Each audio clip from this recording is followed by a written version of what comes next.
dun dun dun dun dun dun dun dun dun dun dun dun bum ba dun da da da da da da da Shelf Life Podcast. Da da da. No, I'm that's Kevin. actually not how it started. I'm Rachel. What? It starts with the weird curtain. Oh, no. It makes it look like it's a little square. Oh, I'm sorry. Yeah. Get to that. This is Shelf Life.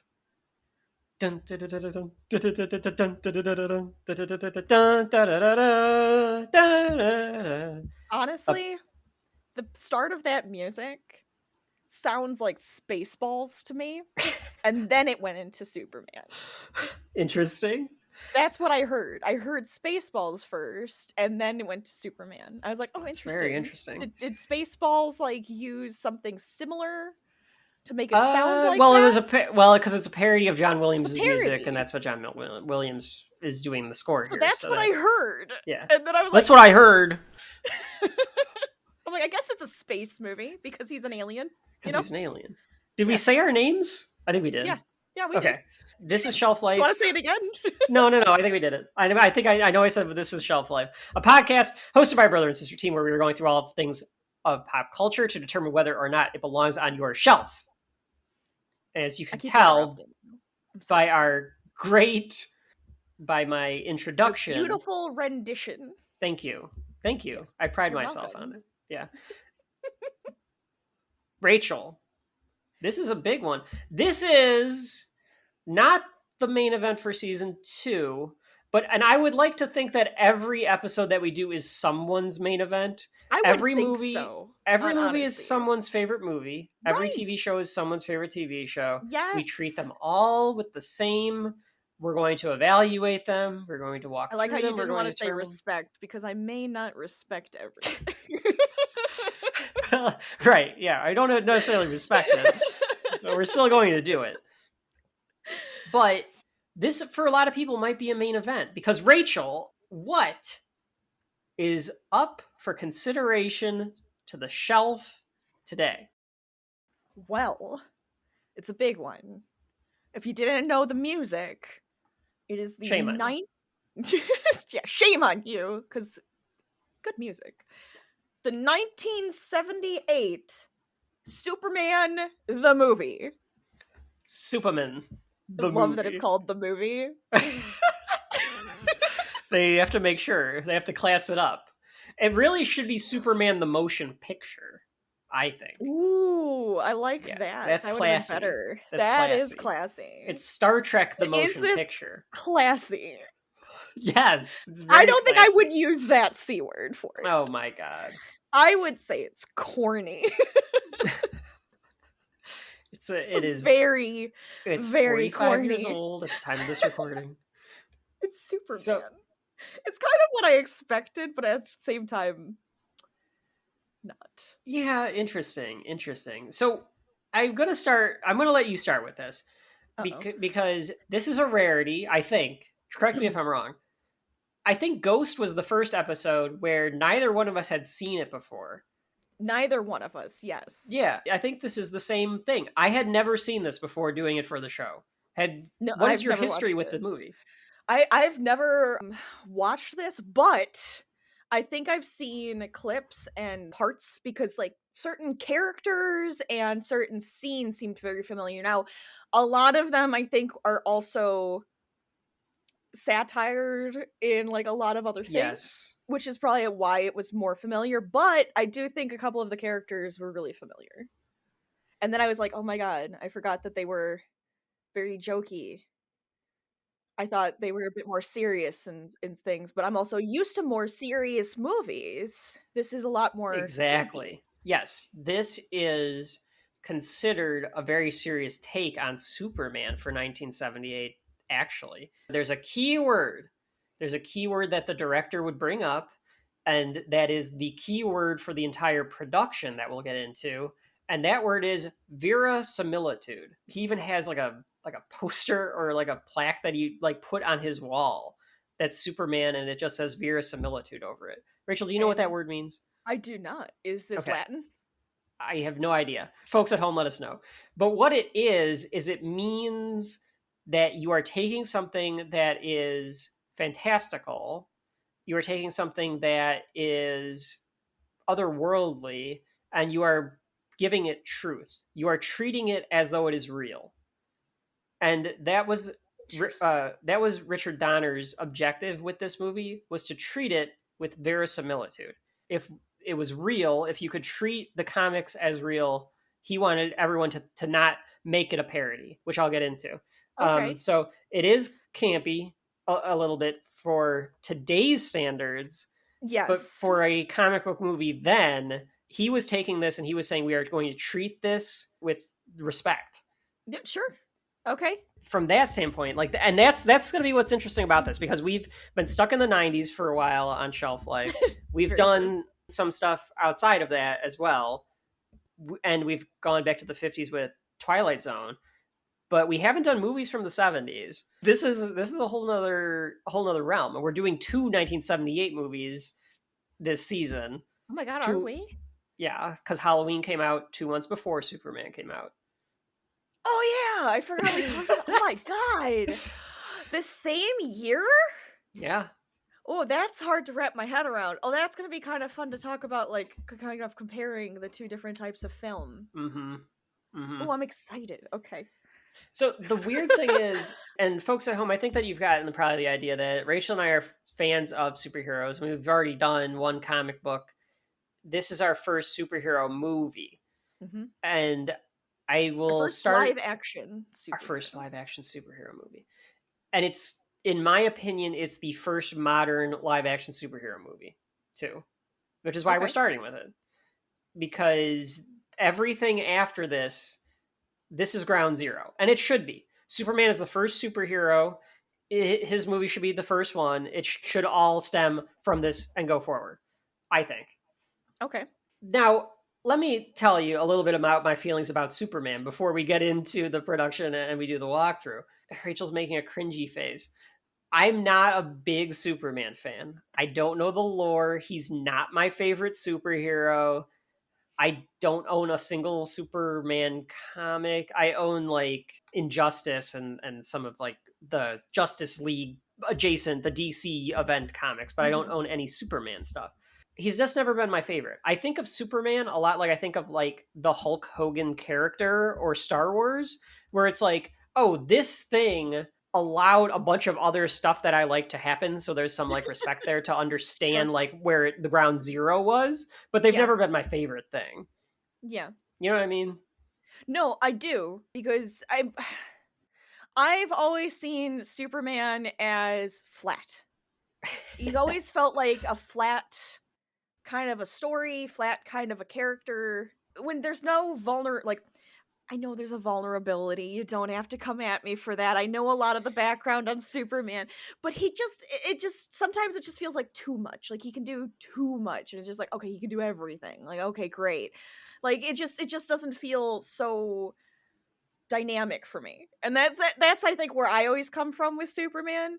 So I tend to veer to different characters that are a little less like super and a little bit more like hero instead of just superhero. They're just like kind of like I mean, there are a modern hero type of thing. We'll have to get into some Superman comics when we as the journey goes on. If there are like recommendations out there for people that think that these are like the best Superman comics or the best Superman stories or something like that. Oh yeah, sure. I would love to read them. I would love to check it out, especially now since we can kind of like go through it together and like see it a little bit differently. I love discussing it. That's kind of like my bigger thing. So even if I don't like it, I'm going to love discussing it. I can tell you that. So this is an interesting thing because this is a movie a lot of people know. There's probably a lot of people out there that don't know about it because it's just so old too.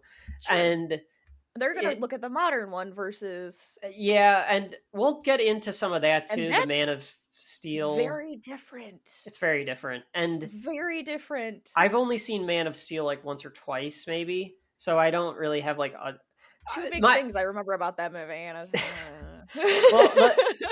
The thing is, I don't have any nostalgia for this movie, and I do think that like that will help us make a determination at the end too whether it goes on the shelf. So Sure. that's all interesting stuff. I was debating about going into a little bit of the Superman history, but I think we could save that for when we do a Superman comic.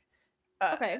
But I will talk about it a little bit just to veer into the movie. Is it June or July 1938? I think it's June 1938. It says at the beginning of the movie. It's whatever that little creepy kid says at the beginning of the movie in the weirdest thing. June. That's when June? Yep. Yeah, because the movie was supposed to come out in June 1978, but then it got delayed. So it was supposed to be like a 40-year anniversary thing. Oh, okay. So June 1938, Action Comics #1, Superman is in DC Comics, Detective Comics. And from then on, he becomes a sensation. Jerry Siegel and Joe Shuster were comic fans, and they were pulp fans in the 30s. They had a comic in the mid 30s where they had a guy named Superman, but he was a villain and he did mind control stuff. And they had like one issue in some magazine that they had that concept, and they were like, oh well, let's retool this and actually make him like a hero, and we'll give him like a cape and he'll do all this stuff. And the whole premise of it is that it's just this guy that is just larger than life. He's an alien. He's his home world is gone. He has the ability to be super, and it's almost kind of like a power fantasy. We'll get into a little bit more of that, of like the power fantasy, when we talk about the movie. But it's just a way to have your ability to have just all the strength in the world and all the smarts in the world, right? Right. And it just took off. So they have... It's not even just the world, it's the universe. You right. think of it that way. So like they came out with the comics. The comics started taking off. They have a radio show. The radio show becomes really popular. The comics adapt some stuff from the radio show. And just as comics do now with the movies, unfortunately, sometimes unfortunately for others. And then, of course, Superman just endures, and he ends up with his own animated series. He ends up with a TV series. That's where George Reeves played Superman. And then Batman comes along in the 60s with the campy TV show. And after the campy TV show and camp kind of becomes unpopular, superheroes have a bad name. Yes. Because now it's, superheroes are camp. Superheroes are for kids. And a joke. Which is weird because the 60s and 70s, yeah, kids read them, but they were also read in colleges and stuff. Right. Like it wasn't just for kids. It was toned down more so than the 80s for sure. But it wasn't just for kids at that point. But to the public, superheroes were stupid. So they weren't going to be given a movie for that matter. And then think about the movies that were being made and that were popular. You had things like The Exorcist and Jaws, and like it's stuff a bit more horror, a bit more scary. and the Godfather. Yeah. So it's dramas that are excellent. They're on the list. But it's not stuff that's... They are now. Well, they were on the list. I think everything I just named is a main event. And the Exorcist one we're gonna have to do when we're together, because I cannot. That's gonna be rough.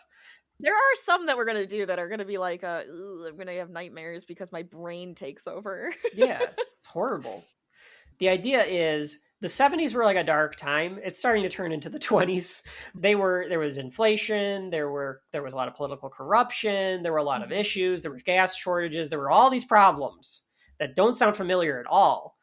And wars and all this stuff.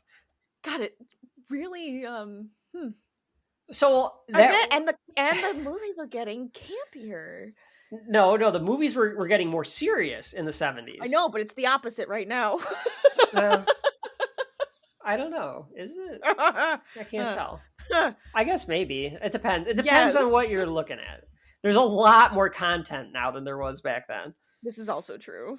The idea that I'm trying to like say, and others have shown this, and there's a ton of documentary. The thing about Superman is there's a ton of documentaries on YouTube that you can go watch, or behind the scenes footage on DVDs and Blu-rays and junk. There's a ton of it. So I'm not presenting any of these ideas saying that they're novel. Others have said this kind of stuff, and I've heard this kind of stuff on all of those. And the idea that I'm trying to get at is that I don't think that people necessarily were like in the mood for this stuff, even though, to your point, Rachel, they should have been. If there was like a lot of strife, usually then you want to turn off. Yeah, you want it to be more fun. You want it to be different. You want it to be more fun. Yeah. You want it to be a bit more of a way to escape instead of going into something that's the same and scary and awful. But superheroes were still resigned to TV. You had Wonder Woman and you had the Hulk, the Incredible Hulk, on television. So there wasn't an idea of like, oh, that can be a movie, because the movies were supposed to be more serious. But then Star Wars comes along and it's like, oh, this is fun. Maybe we can like have like a fun movie, even though Superman was in production way before Star Wars came out. But I think it kind of proved that it might work because people are looking for what fun. We're doing is what we want to do. Yeah. And I think the producers, the Salkinds, were probably worried about that, because are people going to go see a Superman movie? It's backdrop that I'm trying to give our younger listeners who maybe were born after 2002, who have not lived in a world where superhero movies aren't there isn't a new one, like just constant, prevalent, yeah, like where there isn't one constantly in the theater or on your television. Yeah.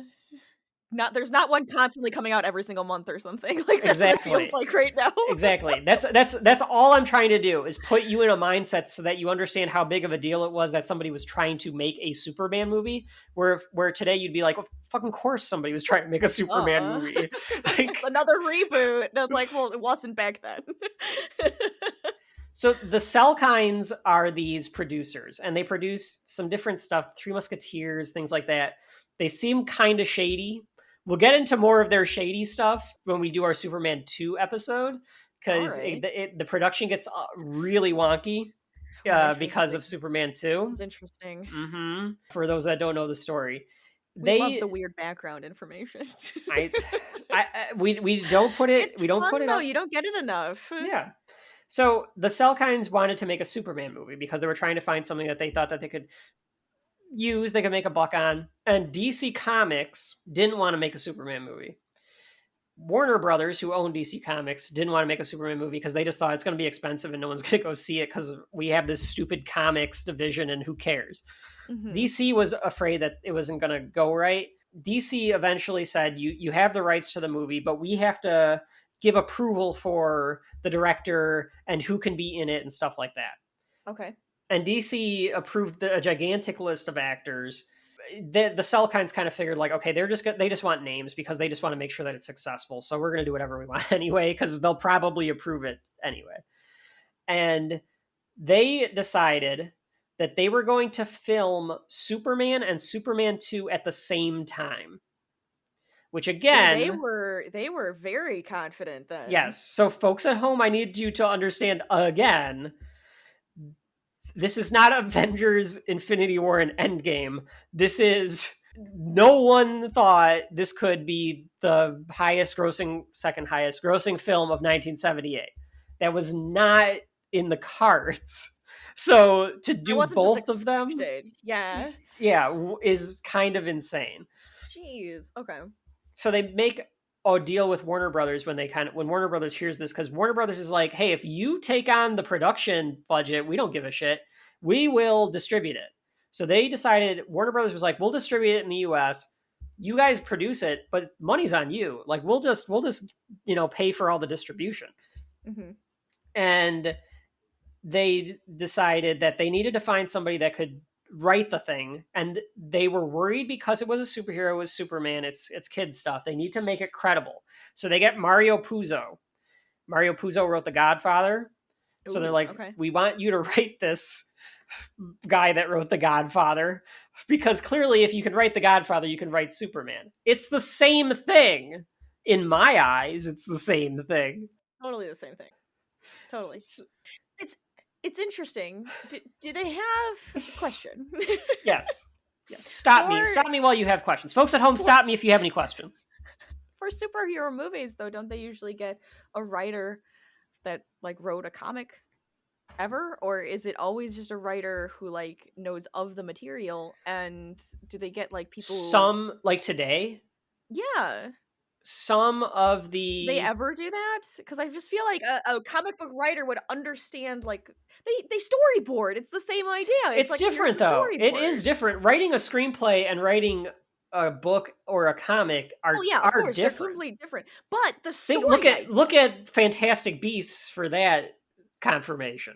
Yeah, that's very true. Yeah, well, but you know what I mean, though. I guess Yeah, they storyboard. Yeah, I guess yeah. they're kind of like obvious, but it just feels like they would say, need more comic book people in order to get like the feeling and like the tone and like the actual like everything correct. I just feel like they would have to, but maybe that's just like a consultant type of thing. And I think that's probably more of where they get the credit for it, because I think you see it in the credits for every single movie because it's probably cheaper. But if it's like, oh, we're making Thor Ragnarok and we're using the Planet Hulk storyline, well, we've got to give the Planet Hulk people. Yeah, we have to give them credit. So it's really just like taking the subject matter, and then a screenwriter takes that subject matter. Yeah, we're giving Greg Pak credit for the Planet Hulk piece, but yeah. Okay. But no, that makes sense. I just feel like there should be like that person kind of in the room because they kind of like understand like. And I think that sometimes they are. I don't think that they always are, but I do think that sometimes they are. Like obviously DC Comics was like, we want to be there to see this. Sure, that's true. But, yeah.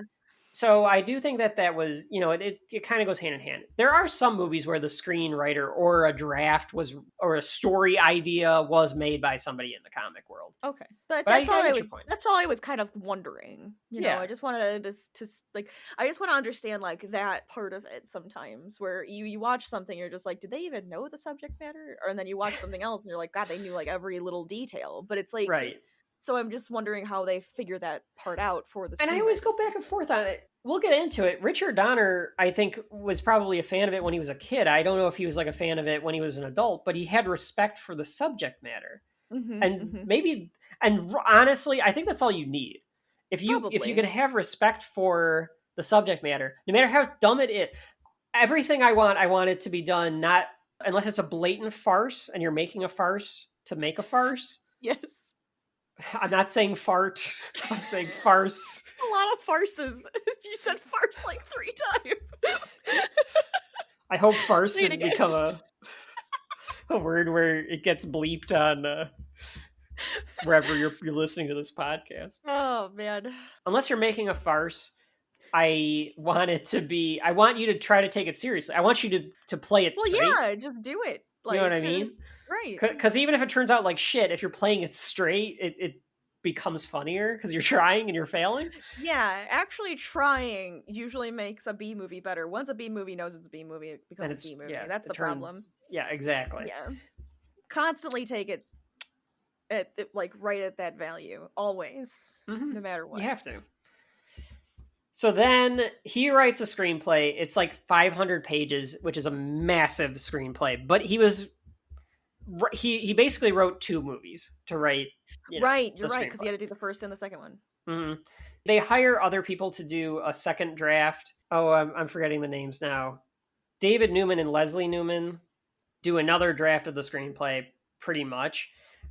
And at the same time, the Selkines are trying to find a director. So they end up attaching, it's a 007 director. I can't remember which one he directed.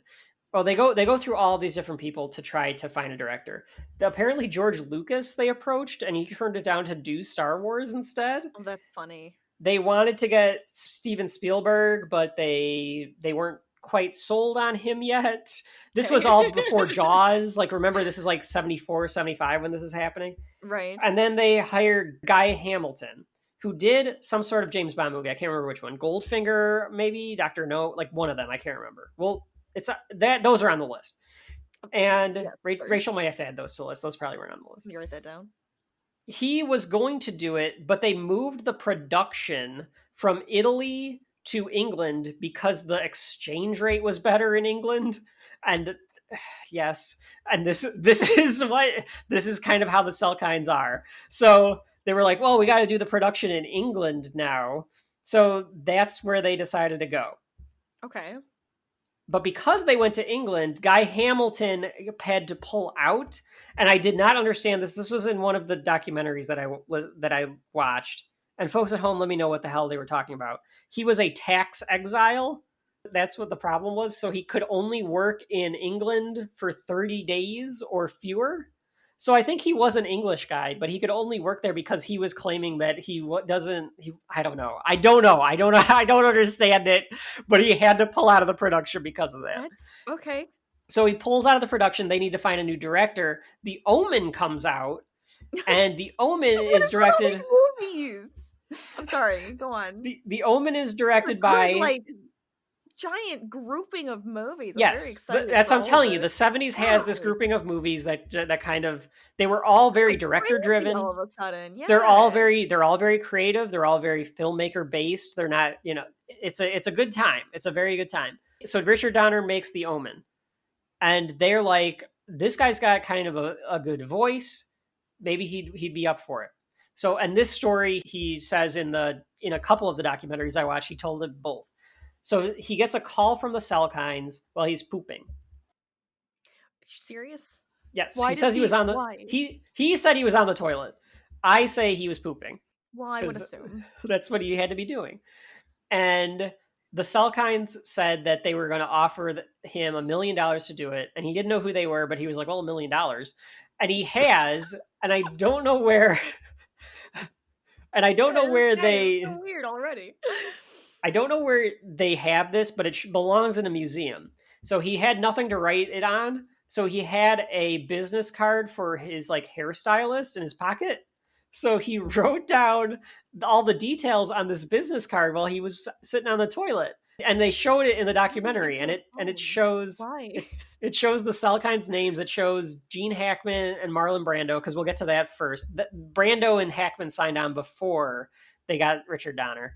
And then it was the scheduling dates of when he had to do it. Mm-hmm. So then he got the script in the mail, and he was like, this is horrible. So apparently Mario Puzo wrote a serious script. But when the others got it to do the rewrite, they made it into a much more campy tone, to the point where Kojak was in it, which nobody knows who that is. Telly Savalas was Kojak. He was a detective from the 70s. Okay. Stuff like that. So Tom Mankiewicz was a friend of Richard Donner's, and he was like, I've got a job for you. You need to rewrite this Superman script. It's 550 pages. And he was like, I'm not doing that. So he tells the story of no, you have to. It's way too campy. It's bad. And this is where... Please. So he made him come to his house, and he put on a Superman costume. Oh my God. That the Salkinds had sent. And they both told this in separate interviews, so I believe it. It's more credible. So they both say that he put on a Superman costume, and he was like, you've just got to put on the costume. You'll want to do the job. So they rewrote the script. He gets uncredited, Mankiewicz does, but he rewrote the script to take out the campy tones, to leave in the Puzo stuff, and to move some stuff around. And then they went on the quest to try to find Christopher Reeve. They did a 2-year journey to find Christopher Reeve, who's this unknown guy. Oh, and maybe we'll talk about more of the cast as we go through the walkthrough, because ladies and gentlemen, you and I were talking about this off air, Rachel. This is a 2.5 hour long movie. 2.5 hours! Which means we're going to talk for at least 5. But we are going to talk for at least 7. Oh, and then we're going to get it down right. to the edit 4 will be 5. Yeah. This is a 2-parter. Get your shortcut ready. But the interesting part, I think, about that is people bitch and complain about superhero movies being too long now. Yes. And all I can think is, motherfuckers, this was 45 years ago, and it was just as long. Which I think goes to show you that it's not that it's too long. A bad movie is too long. Yes. A good movie is too short. It's not long enough. That's right. Thank you. Thank you very much. So they start production. The production goes crazy. They end up going over budget. It takes very long. It's a lot of craziness. But the verisimilitude not just of Superman, but of Shelf Life. Shelf Life, the podcast, has verisimilitude. Is that going to be our tagline now? Verisimilitude? Verisimilitude, yeah. That's our tagline. We're bringing you, listeners, verisimilitude. That's Rachel and I's goal. I like it now. To bring you the truth. I feel like I need to put this on my wall. Yes, exactly. To bring you the truth about pop culture. It's all about verisimilitude. They go through all this production. I'll have my shelf, and then it'll say verisimilitude above it. And it's a great word. My shelf. I just like saying the all word. Of mine. Verisimilitude. But they go through the production. It's super long. It's over budget. The Selkines get mad that it's over budget. It's stress on Dick Donner. The cast loves him. We'll talk about the cast as we introduce the characters too. The product at the end, they never get to screen it because it goes so long. They don't get any test audiences. They don't know what the hell they're in for. It comes out on December 15th, 1978. It's a huge, huge, huge hit. It's at the time, it's the highest grossing movie for Warner Brothers of all time. Holy cow. Of all time. That must have been scary. Like, think about it. You're like, we didn't do anything with it. We just did it, and now they're going to watch it. That's it. That's the end of it. That's how we do our show. Unless we're beta testing. Yeah, kind of. No, you're right. Kind of. We've had a couple beta testers. That's true. Just a couple. Thank you, beta testers. We appreciate you. It came out to $12 million at the time. It was a record. I want to know what that is in inflationary. What is it? What'd you say? 12 million. Yeah. All right, so 12 million. Calculate. It is worth $53,819,742.49. Say that again. 53 million. Okay. $819,742.49. Okay. I mean, that'd be a modest opening now, but the ticket prices, mind you, are extremely high. I should type this one in. Okay. It grossed, after its run was over, $300.5 million, which is a shitload. It's a shitload now. Jesus. Yeah. It spent like 3 months as the number one movie in the world. Okay, that's 1.3 billion. Okay, that's pretty damn good. That would be tops today of like that's got to be near the top today of like highest grossing adjusted for inflation.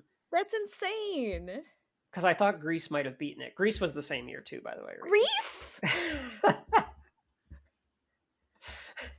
So many movies. We're gonna come back to this like little area of time a lot. Absolutely. Just expect it. Yeah, we're gonna enjoy it. If you're for those of you out there that are in charge of the Shelf Life Wiki, I know there is one by now. I want a timeline, and I want all of the episodes on said timeline. And 1978 is gonna have like a bunch of little It comes out to really fun. I like it. You'd have to zoom in on that area. Blow that area, blow up 1978. Yeah. Well, yeah. It comes out to rave reviews. Roger Ebert gave it 4 out of 4 stars. It's considered very good by the critics at the time, but that's not the question, Rachel. The question is, does it make the shelf? And I will pose this. The goal to get it on the shelf for you and the listeners is... No, I like this. Will you believe a man can fly? Which was the tagline of the movie. Because if you can, by the end of this, does it make the shelf? Interesting. Any other parting words before we take a short break? I'm ready. Okay. It's a bird. It's a plane. It's Superman. That's the other way we could have opened this. It's a bird, it's a plane, it's Shelf Life. I like that too. So we're faster than a speeding locomotive. Longer than a locomotive that you're trying to stuck behind in traffic. But that's what Superman used to be, right? You know, it's a bird, it's playing Superman. Well, yeah, that was the range. Justice, and the American way. That's where we'll talk about that. I have so many questions. So many questions. When we come back, a word from our sponsor, our fake sponsor. We get into Superman, 1978. He's faster than a speeding bullet. He's more powerful than a locomotive. He can leap tall buildings in a single bound. Who is he? He's Superman! Now you can see scenes from Superman the movie on a Viewmaster viewer. Just put in a reel and click. You can see Superman, the legendary Man of Steel, in action. You can invite the whole gang over to see him. Viewmaster viewer and Superman the movie packet sold separately in most photo or toy departments. And we're back! Dateline, 1938. Superman not taking over. We're back. Turned into a radio show. I love it. Yeah. We could do a radio show. Last week on Superman. Well, hello there, Lois. This is Clark Kent. No, wait, that was Superman. Clark. I have to get like this is Clark Kent, and I'm Superman. I can't do Lois. Stand back, Luthor, because I don't smoke. Oh. Yeah, Margot Kidder's got that smoker's voice. Well, you know, it's funny because, well, I'm going to talk about it now because I can. So Lois comes in right away at one point, I guess we don't see Lois. Like an hour into the movie. Yeah, you're right. Never mind. She doesn't. But Lois is a lot tougher. She's a little bit rougher than you'd expect. I liked that. She's not too much of a damsel, which is fun. I like that too. It's just like that. I wasn't expecting that either. Yeah. It fits the Lois Lane character that I'm used to and that I think about when I think of Lois Lane, either from like I don't know. Part of me thought she was going to be a little bit softer, but she wasn't. No, I'm going to give it to her on that way. Well, I guess I can say my history with Superman, my limited history with him, with the lore and with the mythology and the character. When I was a kid, I watched The Adventures of Lois and Clark with Terry Hatcher and Dean Cain as Superman. And it was kind of campy, but as a kid, I liked it. Do you remember those at all? Not at all. Yeah, I think they're on HBO Max. Oh, guess what I'll be watching? They're not bad. There's a new one, too, called Lois and Superman, which isn't bad. I just don't have all the time to watch it because I have to do this for you people. But what I've seen of it, that one's not bad either. But I liked those as a kid, and I remember Terry Hatcher playing Lois, not as sternly as Margot Kidder, but definitely not like the soft damsel in distress that you'd think of either. Because I just don't think that's the Lois Lane character. No, I don't think it should be. But I kind of expected it just because of like the year. The time. I guess. Yeah. The time, they're always like a damsel in distress. No. I mean, let's start from the beginning. Let's start from when Clark is a baby. It's before Clark is a baby, because we start the movie with it's a very simple Warner Brothers logo, just kind of a W, not the bum bum bum bum, none of the fanfare that comes with that WB logo now. And then it's dedicated to Jeffrey Unsworth, who was the cinematographer for the movie. And I am not good at cinematography. I have no film studies or anything like that. As we've gone over, we are amateur podcasters. I would love to, though. I can say, based on what I know about cinematography, this guy was good. It is good. The camera movement and the way it frames everything is very nice. And that's what I'm talking about when I'm talking about like the differences between how you would frame a comic panel versus how you would frame a movie. Sure. And he does a lot of camera movement and stuff that I think and people really loved talking about him in the documentaries. I think he obviously died before this came out, but Richard Donner really wanted to work with him. So he finally got to, and I guess it was like it was like something that he finally got to do. And he helped Richard Donner a lot with figuring out what to do. He storyboarded with him and stuff like that. Mm-hmm. So, well, like it's interesting because you say like, okay, he showing it in a comic versus showing it on screen. There are shots though that I would say is a comic book. I feel like there are comic book shots, and then it transitions into like real world. Like so, yes. It's like of course now it's like it's actually moving comic book.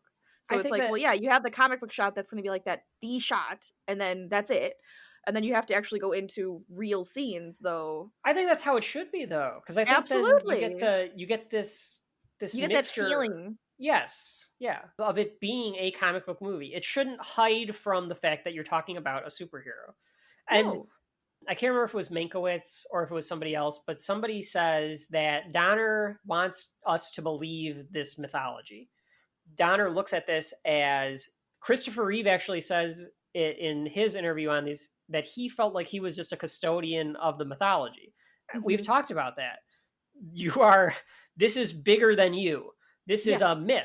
This is an American myth that was developed in modern times. Superman will live on long past any of us and will continue to have stories.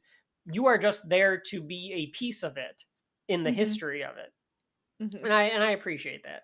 As much as I'm not here to, be a Superman fan. I will geek out over the other superheroes, but he is like, you should treat Superman as the most important because he was the first one to be the most important. I do think that Batman and Spider-Man have surpassed him in the need to get it right. They have, yeah. But you need to get Superman right if you want to do it. You can screw up certain superheroes and no one's going to really care. Right. Green Lantern. Well, I think people did kind of I think people did care. I was trying to think of like someone that has been Ghost Rider. Nobody cares if Ghost Rider. Yeah. I mean, it was fine. It wasn't good, but it was Folks fine. At home, is there a movie that's like a lower ranking superhero that they screwed up that you were just pissed that they screwed up? I would love to know. Yeah. Tell me all about it. We'll get to ours. We'll do it. I'll watch it. I will watch it and be pissed with you. Yeah. Or not. I mean, I might be like, this is great. Yeah, I might be like, this is great. I don't see the problem.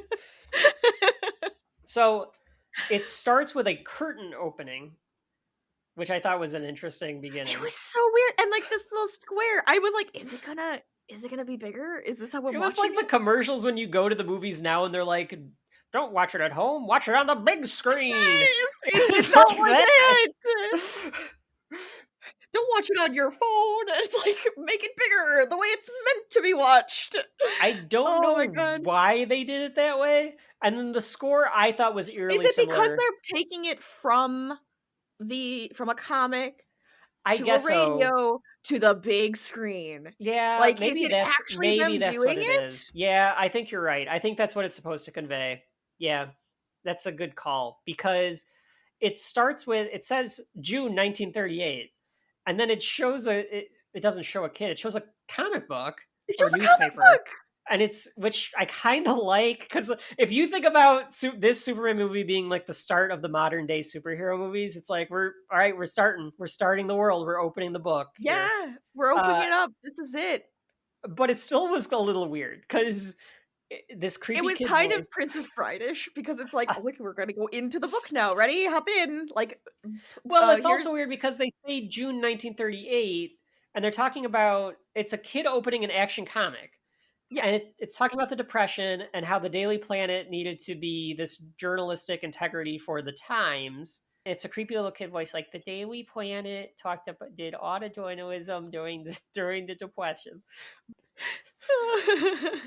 But nothing really comes of it after that. No, like that's all they do. The movie's not like, set. It's just the intro. It's set in 1978. Like I don't quite understand why they're talking about the Daily Planet here, but they do. Yeah, because then it goes to the Daily Planet. It goes from like it shows the you panel, the Daily Planet. Yeah. And then it makes it real. Oh, and maybe that's why it does that, because it shows you the Daily Planet. And then, and I thought the score was doing that Star Wars, which would not be the first time John Williams has self-plagiarized. I'm telling you, it sounded like Spaceballs. You don't understand. Folks at home, let Rachel know if she's right or not. It starts zooming in the sky above the Daily Planet, and that's where the curtains kind of part even more. You kind of get sucked into the screen. So I think you're right about what they're trying to do and they're trying to convey here. I didn't think about it until now. And then you get the opening credits. They're long as hell. Oh my God, they're so long. They go on for a very long time, but the score and the theme is so good, I don't care. It was enjoyable. Such a good theme. Yes.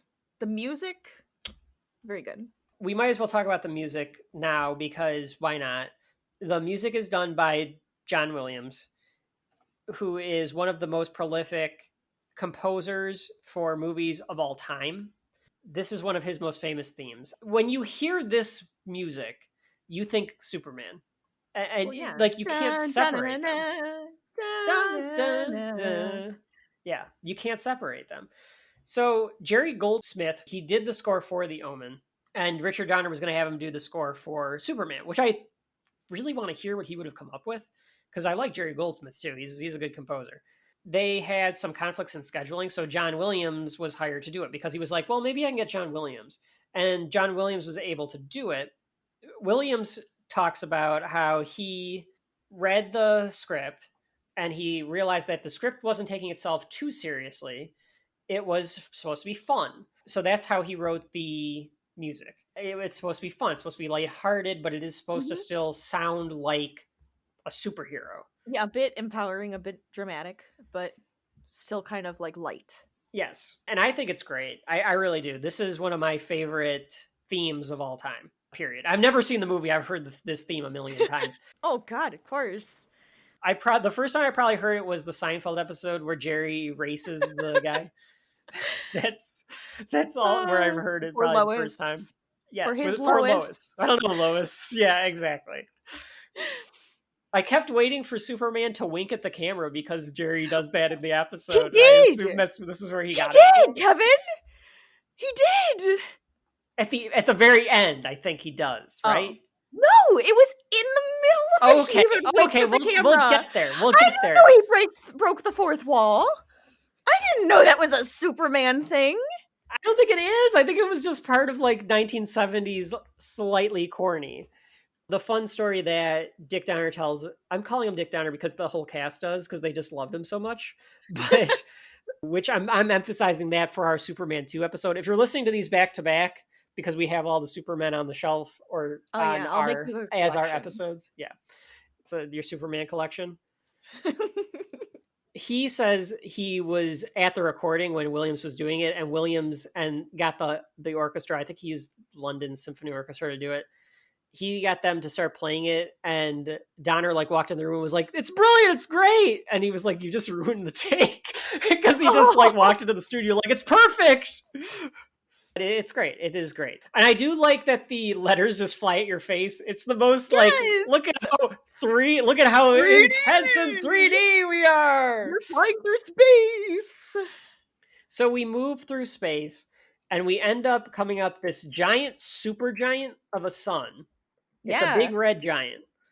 So we know that we're in an area where the sun or this star is aged. We're in this very advanced in life stage, right? Mm-hmm. Right. And just underneath it, because I was like, I don't remember Krypton being like red. So, but you kind of go underneath that star. Yeah, it's like getting real close to them. Yeah. Well, because it's expanding. It's expanding. The problem. And underneath the supergiant is this white planet, and you get to find out that this is Krypton. Or as adorable set. They're so cute. I love the sets. Little models. Yes. I'm sorry, they're so fun. That's something to point out. The way that I think about movies is everything should be a model or a set, and then it should be enhanced by CGI. Yes, I agree. Because, yes, they're very adorable, as you put it. Oh, they're so fun. I love it. So, as Jor-El in this, Marlon Brando, he continues to say, because I think he was mispronouncing it on purpose. At some point, somebody probably tried to correct him, and he was like, "Fuck you, I'm Marlon Brando." He keeps calling it Krypton. He keeps going Krypton. He keeps saying Krypton. You're on Krypton instead of Krypton. This is why they wanted to kick him off. So, get out of here. You're saying this planet wrong. This set is a bunch of Fortress of Solitudes.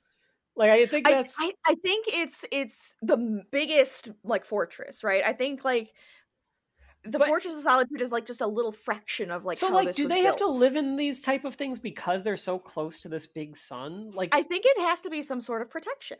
I think it is. I think the way that it's built, it must be some sort of protection, because everything is made of glass. It's, like, the most fragile, thing.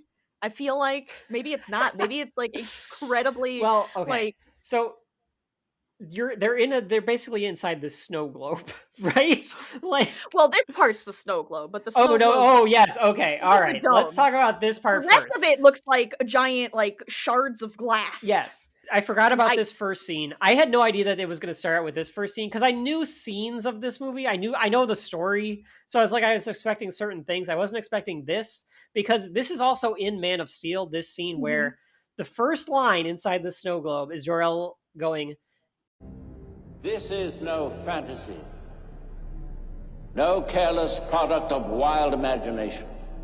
And I was like, oh, that's supposed to be like, okay, we're not in a fantasy world, folks. We're doing Superman verisimilitude. This is real. Enjoy it. This is it. Here we are. And I think both for the narrative and to give truth to the story, he says that. So I was wondering whether to talk about this now or talk about this in the next scene. But let's just talk about this now. I love, and you know I love this, 1970s future. Oh my god! I love. So weird. It's so I weird. love this in is the alien 70s. Future. You got to think about it that way. If this is alien technology, yes, this isn't just futuristic. This is alien technology. But the ideas that movies and books had in the 70s and to an extent the 80s had of what the future looks like, is so bizarre and interesting to me.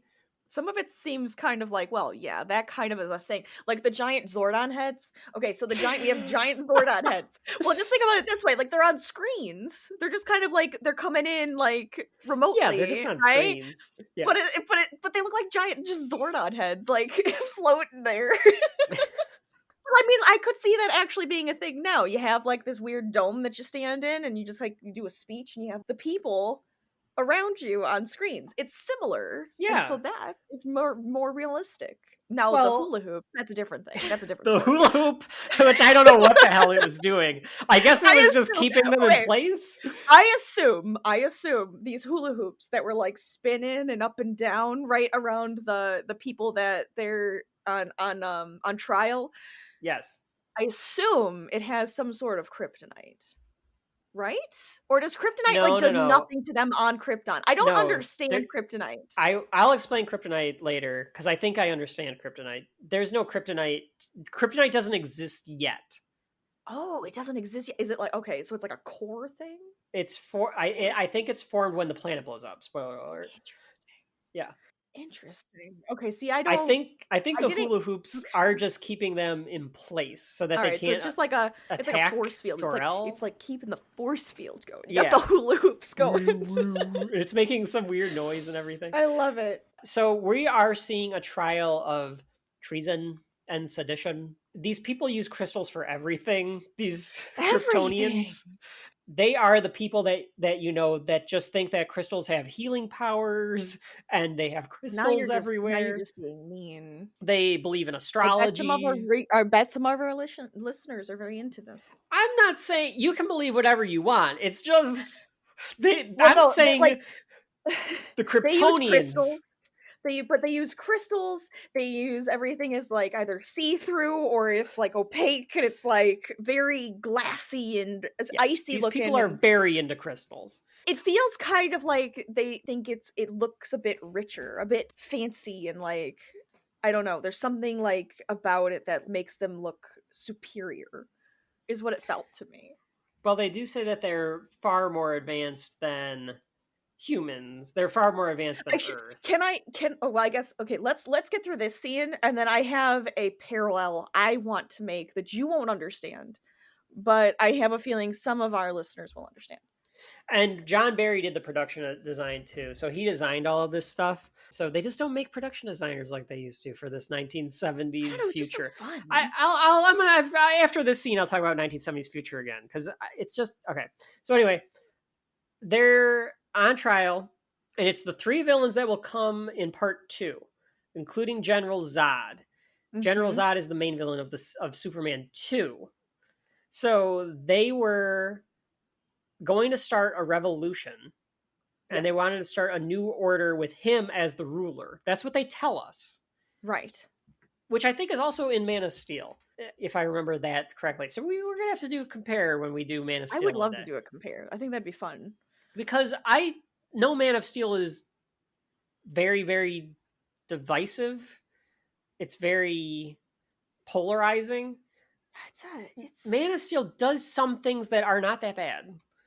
I feel like if we're going to talk about this for like a second, I feel like Man of Steel did some things very wrong. Absolutely. No, 1,000%. We'll get into it. As much as they may have done a few things right, I feel like they did a few things very wrong. I'm just saying this particular scene is in both movies. Oh yeah, sure. So that's where I'm saying to compare them. Sure. And like, did Man of Steel do justice to what they were trying to convey? Did this scene do it better? You know, that kind of thing.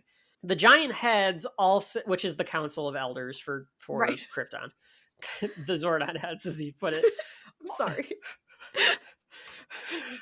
I will be making these comparisons this entire time. Now all I can think of is Zordon being a member of the Kryptonian Council. Rangers, I come from the planet Krypton. Hey, the Zeo crystal was a crystal. It's a crystal again. Maybe he stole it from the planet Krypton. Oh my god. There you go. There you go. The Rangers are just using Kryptonian technology. That's all they're using. It makes sense now.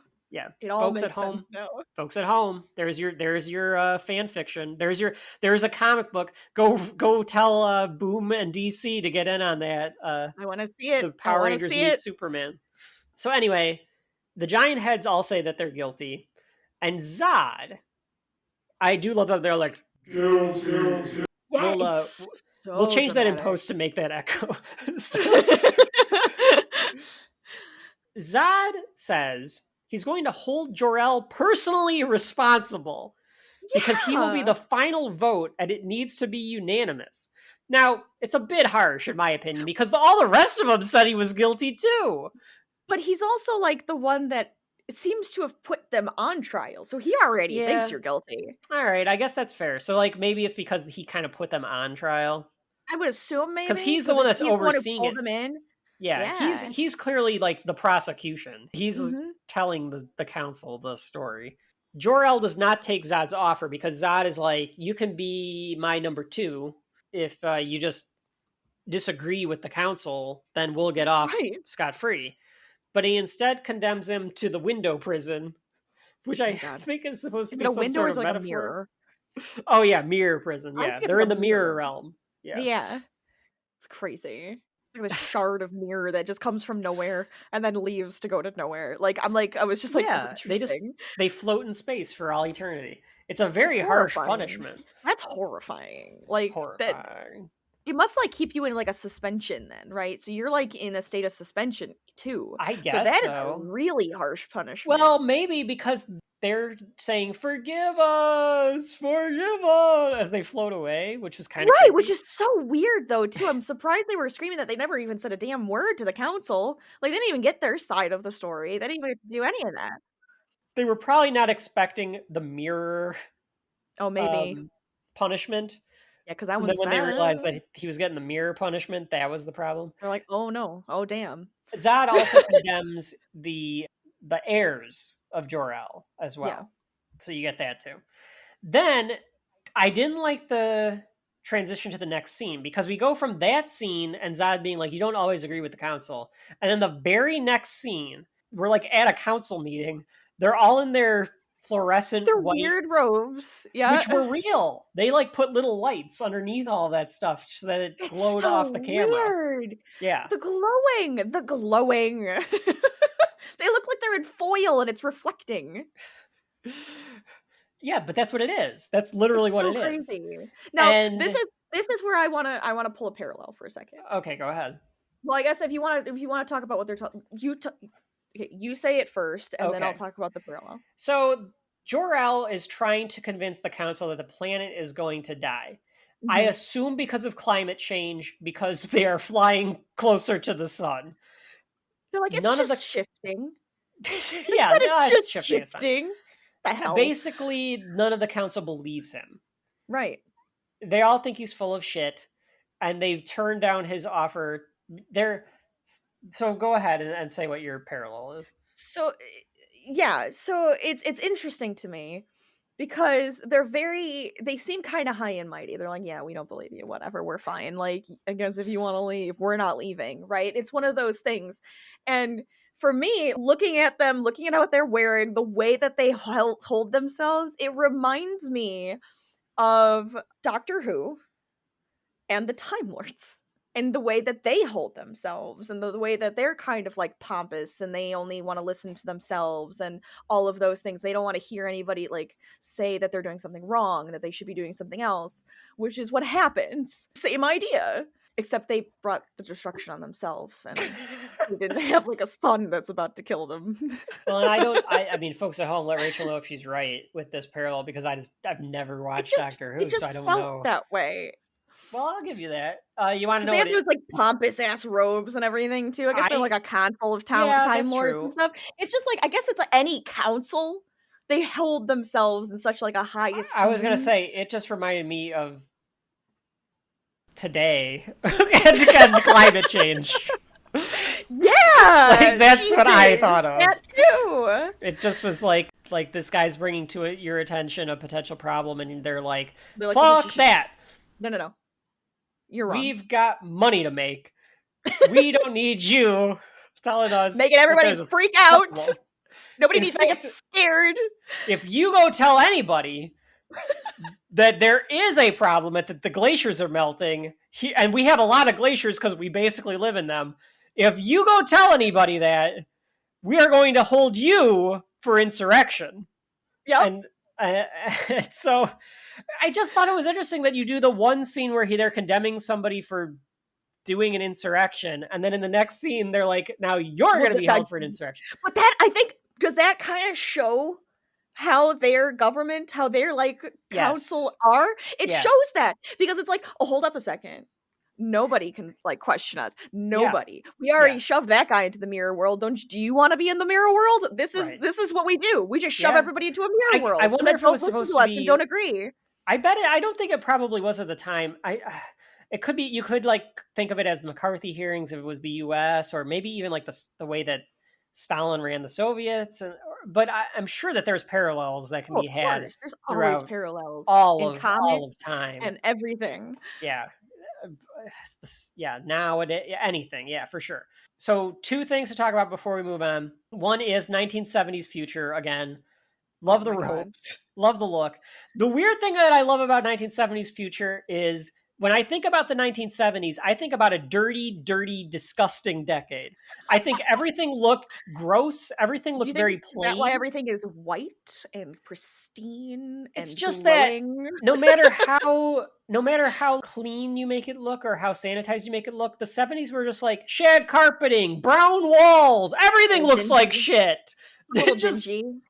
Everything just looked gross. They took their gross 1970s aesthetic and then they put it to like the future, and it just looks so weird.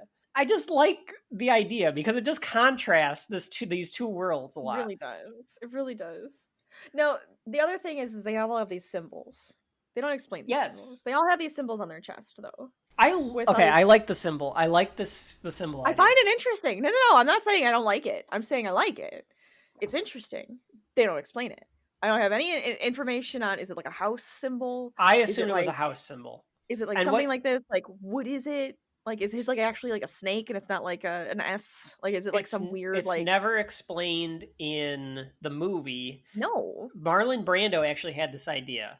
Marlon Brando wanted to have Jor-El wear the same S symbol that Superman wears to be a house symbol, because I like that. I really like that idea.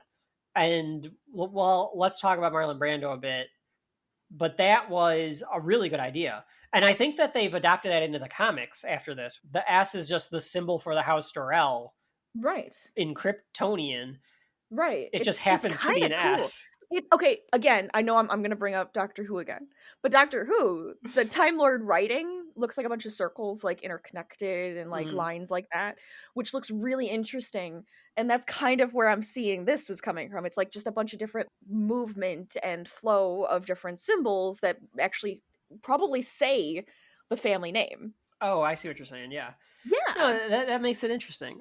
Marlon Brando was one of the most famous actors of all time. And he was considered one of the greatest actors of all time. After The Godfather came out, he won an Academy Award for The Godfather. And he could do whatever he wanted. He was notoriously lazy, even at this point. So so here's what happens. The Selkines want to legitimize this project. And somebody calls one of the Salkinds and is like, we can get you Marlon Brando. And they're like, well, we got to do that if you can get us Marlon Brando. They paid him $3.5 million or somewhere around that to do this part, which is like 10 minutes of screen time, if that, in this movie. At the time, it was the highest paid an actor had ever been. But Marlon Brando doesn't want to do any work. He loves money. He doesn't love working. I think somebody said that phrase to Richard Donner. So Richard Donner has to go meet him. And the person tells Richard Donner that's going to go meet him, like, he's going to test you. He's going to say, why don't we just make it a suitcase or something like that? Why don't we just have it be voices? Because why would they look like humans when, all this stuff? So he was expecting this thing. So he goes and meets with Marlon Brando. Brando tells him, I'm not going to do a Brando impression, but I thought about it for a second. I saw that. Brando tells him, why wouldn't they just be bagels? Why don't they look like something totally foreign? Because Jor-El knows what humans look like, so he would just make Kal-El look like a human. But Kryptonians can look like whatever. And obviously he was trying to test him to see if he could get out of having to do the acting and just do a voiceover. And he wanted to see if Richard Donner would stand up to him. Mm-hmm. So I guess, I can't remember I think the Salkinds were like, oh my God, this is going to be a disaster. This man's insane. And Richard Donner was like, Marlon, this character's been around for 40 years. Everyone knows what he looks like. Right. Everyone's going to be expecting him. He was like, when I was a kid. Yeah. So he was like, I knew what Jor-El looked like when I was 8 years old. Like, you can't be a bagel. No, you can't be a bagel. So then there's conflicting reports a little bit. So they said, like, Christopher Reeve was pissed at Marlon Brando. He was like, the dude phoned it in. You can tell he phoned it in. There's others who were like, he was hesitant because he thought it was going to be shit, because he was like, it's a stupid little silly movie. And then they said he read the script and he went up to Mankiewicz and was like, this is wonderful.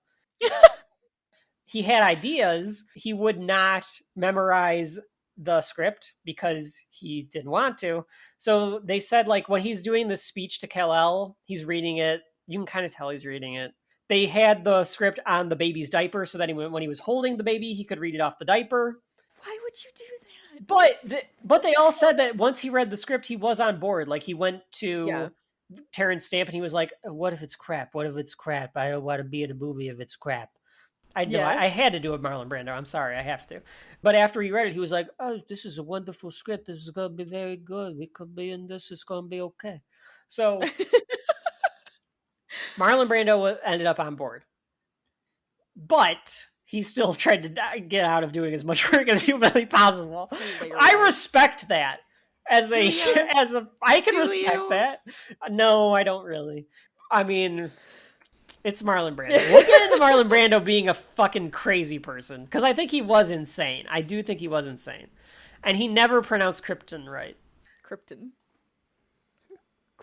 Now, we get a better look at this. We get a better look at this 1970s future. Oh, I love this, because now they're in, like, the travel communication, like, chamber. I don't know what the hell they're in. What is this? So he's, like, preparing something for Kal-El. Yeah. It's all of these crystals stacked on top of each other. And, like, I guess this is, like, his crib? I don't know what we're looking at here. I don't think it's a crib. So I don't think this is their like, room. I don't think this is, like, their home. I think they're in some area that is, like, specifically for either communications. It's either for, like, some type of archive, or it's going to be some sort of archives for them to see. Yeah, or something like that, right? Actually, that makes a lot of sense. Yeah, because he's got all of these, like, crystal tubes, right? And he's like pulling out crystals and he's stacking them, and he's saying, "This is the universe's memory. This is the universe's knowledge, and all of that." And this weird star thing, I think, is just like a container, just a spaceship container to move from one place to another. And it's just supposed to protect it. I'm assuming that the weird, like, spike crystals is, like, some way of, like, protecting whatever is inside. It's a very bizarre design. I like it. It's unique. It is so different, though. I mean, it goes along with the crystal thing. Yeah, and little Kal-El and his bright, colorful outfit. Red, yellow, and blue.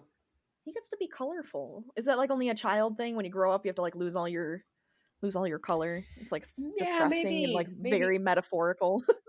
they're like a royal family, right? Like they're on the council, so like maybe that white. True. Maybe that's just like for council members or something. Oh, could be. And maybe like their family colors are blue, gold, and red, or like that's just kryptonite colors too. No, I like that idea too. I like the idea that like his suit is just like his family like armor or something like that. I like that idea. Family. I think that's a nice little touch. And it makes sense that it would have been with the stuff that went with him too. Right. Because like when he grows up, he can wear this kind of a thing to remember he's part of the L's.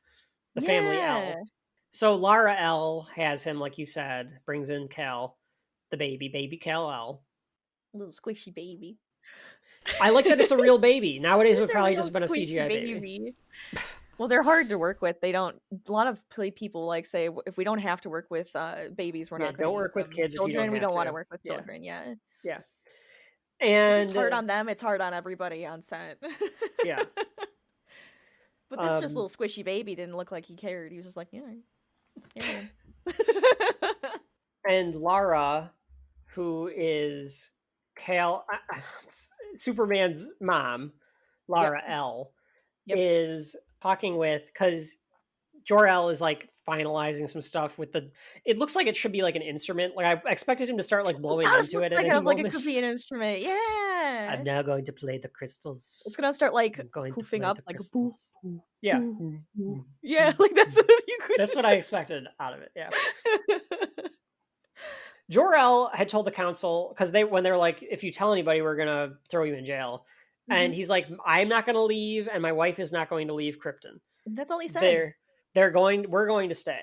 And obviously, he's doing it to set up that I'm not telling him. I'm not telling him Kal-El's going to leave. Kal-El's going to leave. I'm going to have him leave. But Lara is like, why does he have to go to Earth? They're hundreds of years, thousands of years behind us. They're primitive.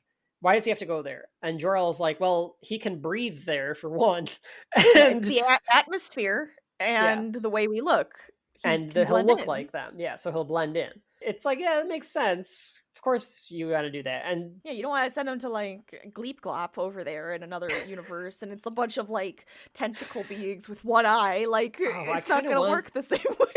Is there folks at home? Is there a Earth One or like an alternate what if story where Superman's crib ship gets sidetracked and he ends up in a bunch of tentacles, and he's just this super baby with it's just a planet weird of looking aliens. Yeah, it's just a planet of like the xenomorphs, and they want to kill him and eat him, but they can't because he's got super strength. Yeah, he just squishes them. There. Yeah. So they do say like he will defy their gravity. He's going to be much stronger than them, but he could still blend in. And Lara's like, but he's going to be alone. And Brando's like, he's not going to be alone.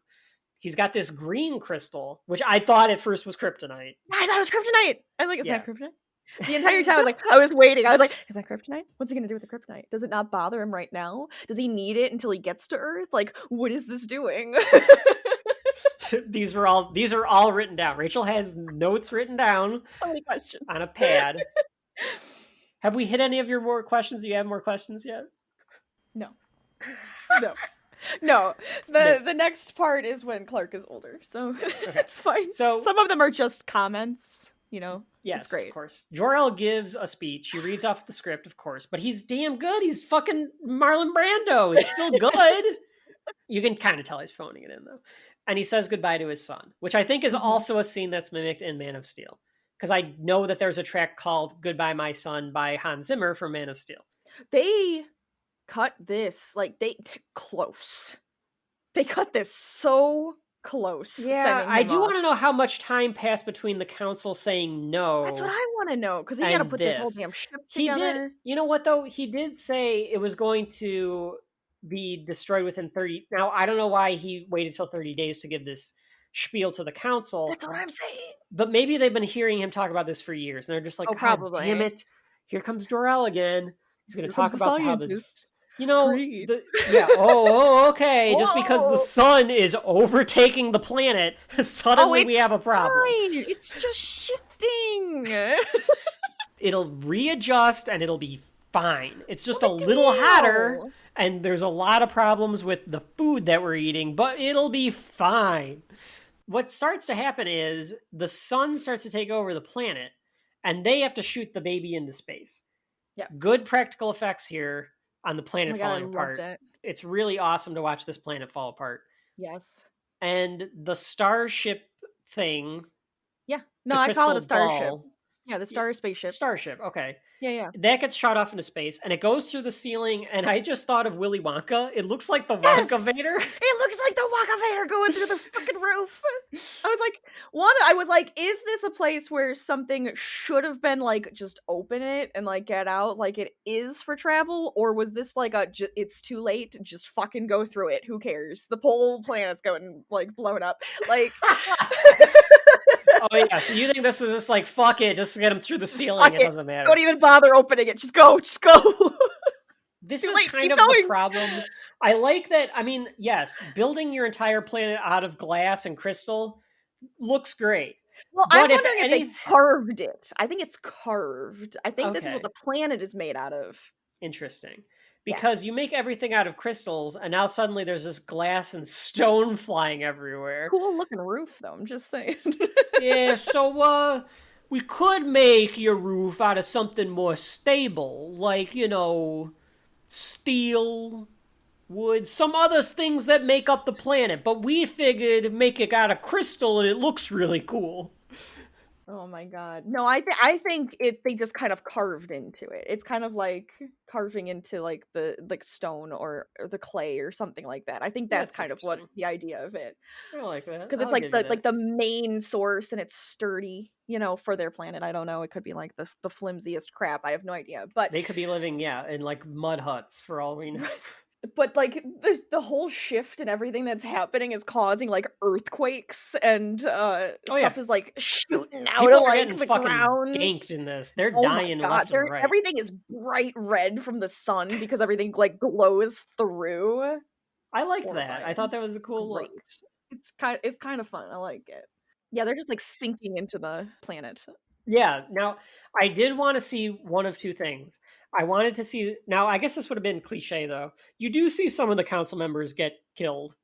Mm-hmm. I wanted the council to all be together. I guess they kind of were.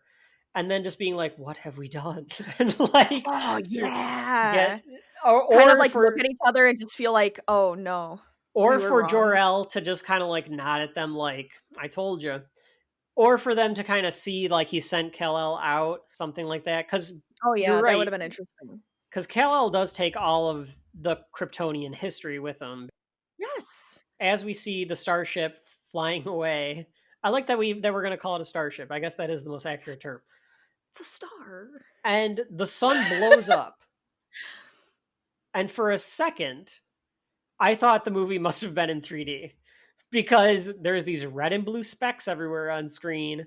And I was oh god, was this originally in like 3D or something? Was this like one of the first 3D glasses movies? Yeah. Like the red and blue 3D glasses, people, not like the black shady ones that you have now.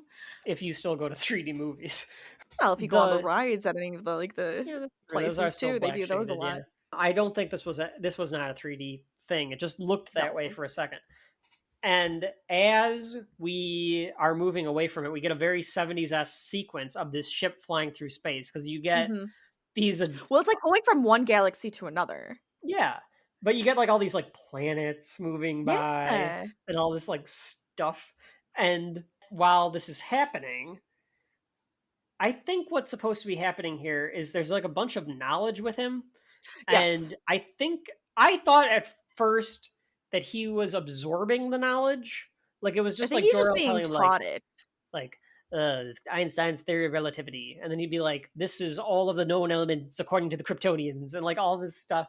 Yeah. And I think he's saying it all because it's like there so he can absorb whatever he can as the baby. As much as he can, yeah. But then Jor-El ends up teaching it to him later at the fortress. Right, he gets more. I think it's like, okay, so you got like basic stuff. We got you the basics because you're a kid. You're not going to understand it until you're older. So we're going to give you like the basics. He doesn't understand any of it. Unless it's just absorbed through osmosis. He's a Kryptonian baby, excuse me. That's true.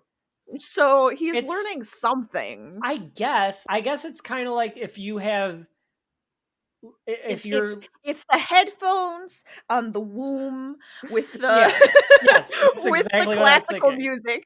Exactly. It's that, or like, oh yeah, he's 4 months old, but we have him like fall asleep to. You should be having your child fall asleep to Shelf Life. But if you don't have him falling asleep to Shelf Life, it's like, babies. How you doing? Yes, we have a very big baby population that listen to us. But it's like if you had like a 4-month-old or 5-month-old listening to textbooks or history audiobooks or something like that. Sure. Like it's that same idea.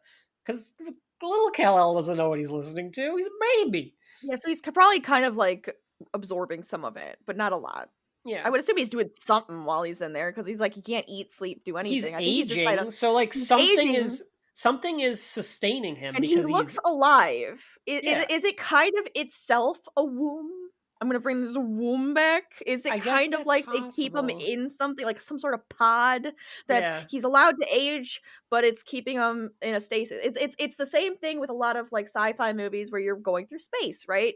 You're in a pod and you're kind of like frozen. He seems conscious though, like he's but that's the thing. He's conscious. Well, that's because they're thousands of years in the future. I mean, their technology is so much better. You don't even have to eat. You don't even know.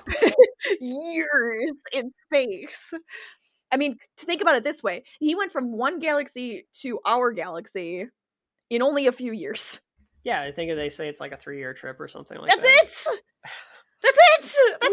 insane. We don't know how fast he was going. We don't know how far away Krypton is. He has to be going faster than the speed of light because there is no way that he would have only gotten here in 3 years.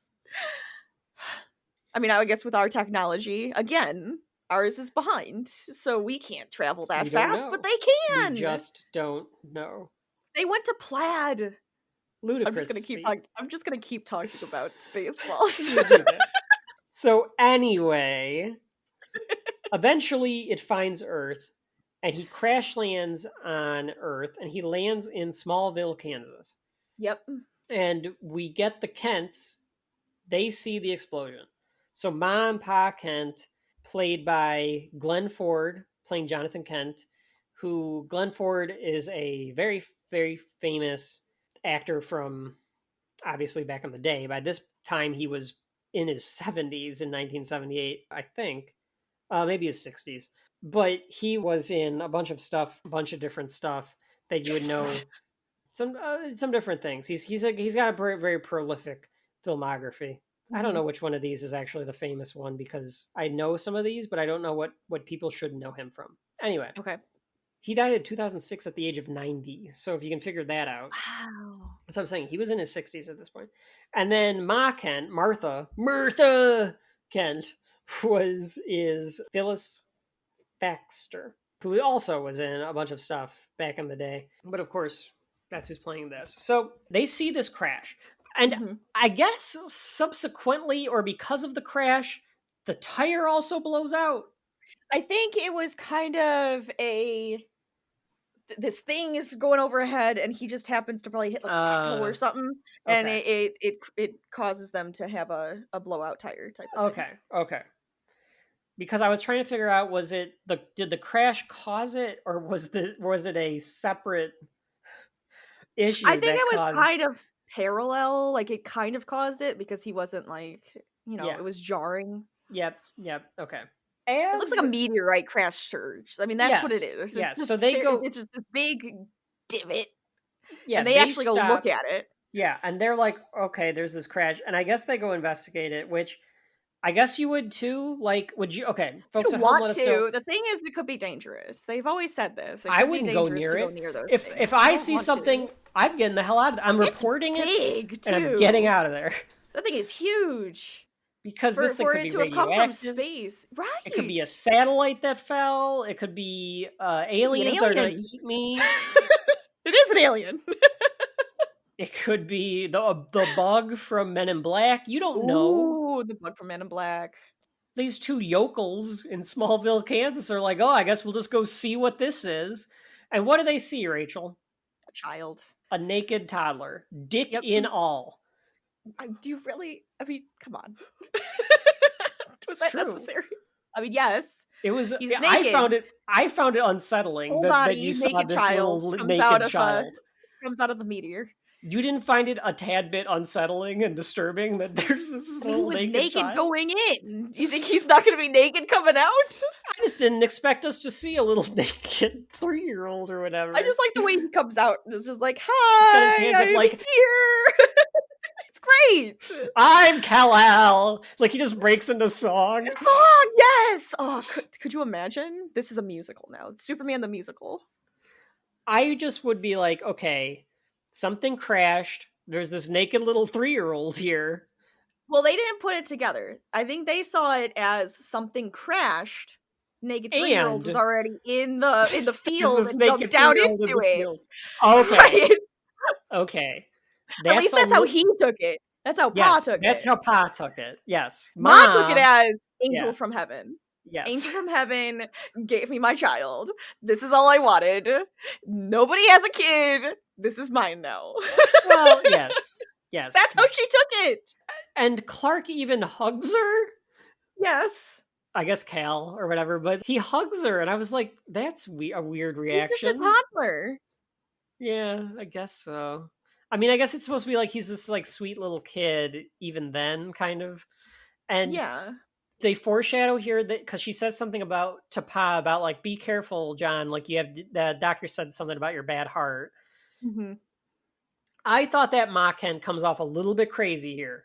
What are they supposed to do? Because I get her point, and I get that she convinces John Pa Kent he's an alien. So what are we going to do? They figured that out quick. The kid is holding up a truck. Okay. That's true. He grabbed it. He grabbed it so it wouldn't fall on him. Yep. And he's just holding up the truck, and then he just kind of like turn and are just like, yeah. So this is where Martha Kent was in that came from space. Yes, this is where I think. Yes, this is where I think Martha Kent gets a little bit of a break instead of being crazy, like I want to call her, because it is kind of now. Well, what do? We either turn him in, or we keep it hidden so that he isn't experimented on like Elf. Because he looks just like a child. So it's like hard to be like, well, let's turn him into the government. That's going to be like, oh, alien, let's slice it open. Okay. Or do we keep it? They couldn't slice him open. Why not? How are they going to do? How are they going to slice him open? They're going to try. Yeah, they're going to try. That's what I'm saying. They would try because it's the American government. Okay. It's, it's the American government. They're going to cut it open. And so that's why they're like, let's just keep it safe because it seems sweet and it doesn't seem like it's trying to hurt us. It tried to save you. So let's keep it safe. And I know I'm calling it, but he kind of is. He's not human. He's Kryptonian. Right. So even Pa is like, we have to find out who his real family is. And she's like, he doesn't have a family. Like he's like, I know all the families here. Like they don't have a kid and this thing came from that. So... So then time passes. The next scene, time passes. And their whole idea of how they wanted this all to look was like very Norman Rockwell, like old school Americana type of small town setting. School. Yeah, small town setting. Clark is an equipment manager for the football team. Yep. And the first time I watched this, I didn't realize that this actor had his voice dubbed over by Christopher Reeve. Yeah, that's not his voice. That's Christopher Reeve doing the voice. It's very well done. You see it once you kind of realize it. Yeah, but I didn't notice it at first. So anyway, yeah, Chris Reeves dubs over this actor's voice. Something West or East, I think is his name. It's very 70s seeming with the cheerleaders and the football team. Yeah. It's kind of cute. I mean, they have the Smallville show. I remember watching a couple episodes of that, so I knew who Lana was when I saw her. Lana Lang. Yeah. The one that Clark wanted.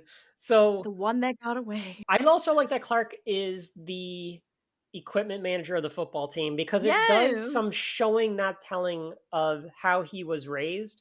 Mm-hmm. I've gone back and forth since watching it of if I was going to criticize the movie for not staying in Smallville long enough, because I like the idea of I kind of wish there was a little bit more. I like the idea of seeing how Clark Kent forms his idea of humanity, Right. and the Kents teaching him humanity. Right. Which I do think Man of Steel does some more of, but at the same time, I do like the showy parts of this. He's not on the football team. No. He could be, clearly. Because he shows that he can throw. He shows how much he can run. Like, obviously, he'd be amazing at it. Yeah. But he'd also be amazing at it. You're better than even the best, right? And it's better than the best boy. Well, yeah, it would be obvious. It would be too obvious, and it would show that he doesn't really fit. No. There's an episode of Spectacular Spider-Man, which we will do one day, where he joins the football team. We'll talk about it. I'm sure there's other episodes of or movies where the superheroes try to use The Incredibles. The Incredibles. That's right. Yeah, The Incredibles. The scene where they're telling him not to go that fast. He wants to be. All he wants to do is be on the running team. He doesn't care. He goes, "I'll slow down. I'll slow down." And then, like, at the end, when they do the, like, no, go faster, just a little bit, like, second place. It's so cute. And I love that, because he gets to be a part of the team, but he kind of has to play with I can't use my powers to its fullest. Mm-hmm. Lana Lang, a wonderful character, real character from the comics, of course, asks him out. Yeah, kind of, yeah. I mean, she asks him to be, like, a part of the group. Yeah, and I do want to know, folks at home, folks from the 70s, in particular, I guess the country, was this a thing that people did, or is this more like 50s? Oh wait, no, I guess this wouldn't be the 70s, because this would be the 60s. So this would be the 60s, because she says, we're going to go up to some house or barn or something and listen to records. So, like, was that a thing to do? Or were they? So. Or was it just like they're gonna hang out? They're gonna like party. They're gonna hang out, listen to records. Yeah, just that. But she invites that's the Clark. Thing to do. And then this prick, Brad. My God. Which we've made like every the captain of the football team. like every other Brad, he's just a huge dick. Unless you're a listener of this podcast and your name is Brad, then we like you. You're fine. Well, you could be a Brad though. Are you a Brad? Hashtag not all Brads, Rachel. Oh no. There's so many names that I hear that name, I go, ooh. And so it's like, I can't even, it's like Bryce. I can't. Like, I have a friend named Bryce. I'm like, I can't call you Bryce. I will never call you Bryce. For many reasons. But Brad is like, he can't come, Lana. He's got too much work to do. And they're like a bunch of jerks. Yeah, and like, why? I guess because Clark has adopted a personality of being kind of very white bread, very baby face, very goody two shoes. Yeah, I guess so. Because he's not totally, even as Superman, he's not totally, but he is. I know he is. He's a goody. He definitely is, 100%. He doesn't have the persona here of nerdy Clark Kent. Like, he's just Clark. You know, right, that's what I'm saying. Like, he's just Clark. He's average. Yeah. I think that listeners might think it's weird because, like, I clearly stan. Kids are still saying that, right? Stan is the thing. I think so. Yeah. Or simping? Would I be a simp? I don't like the word simp. No. Okay.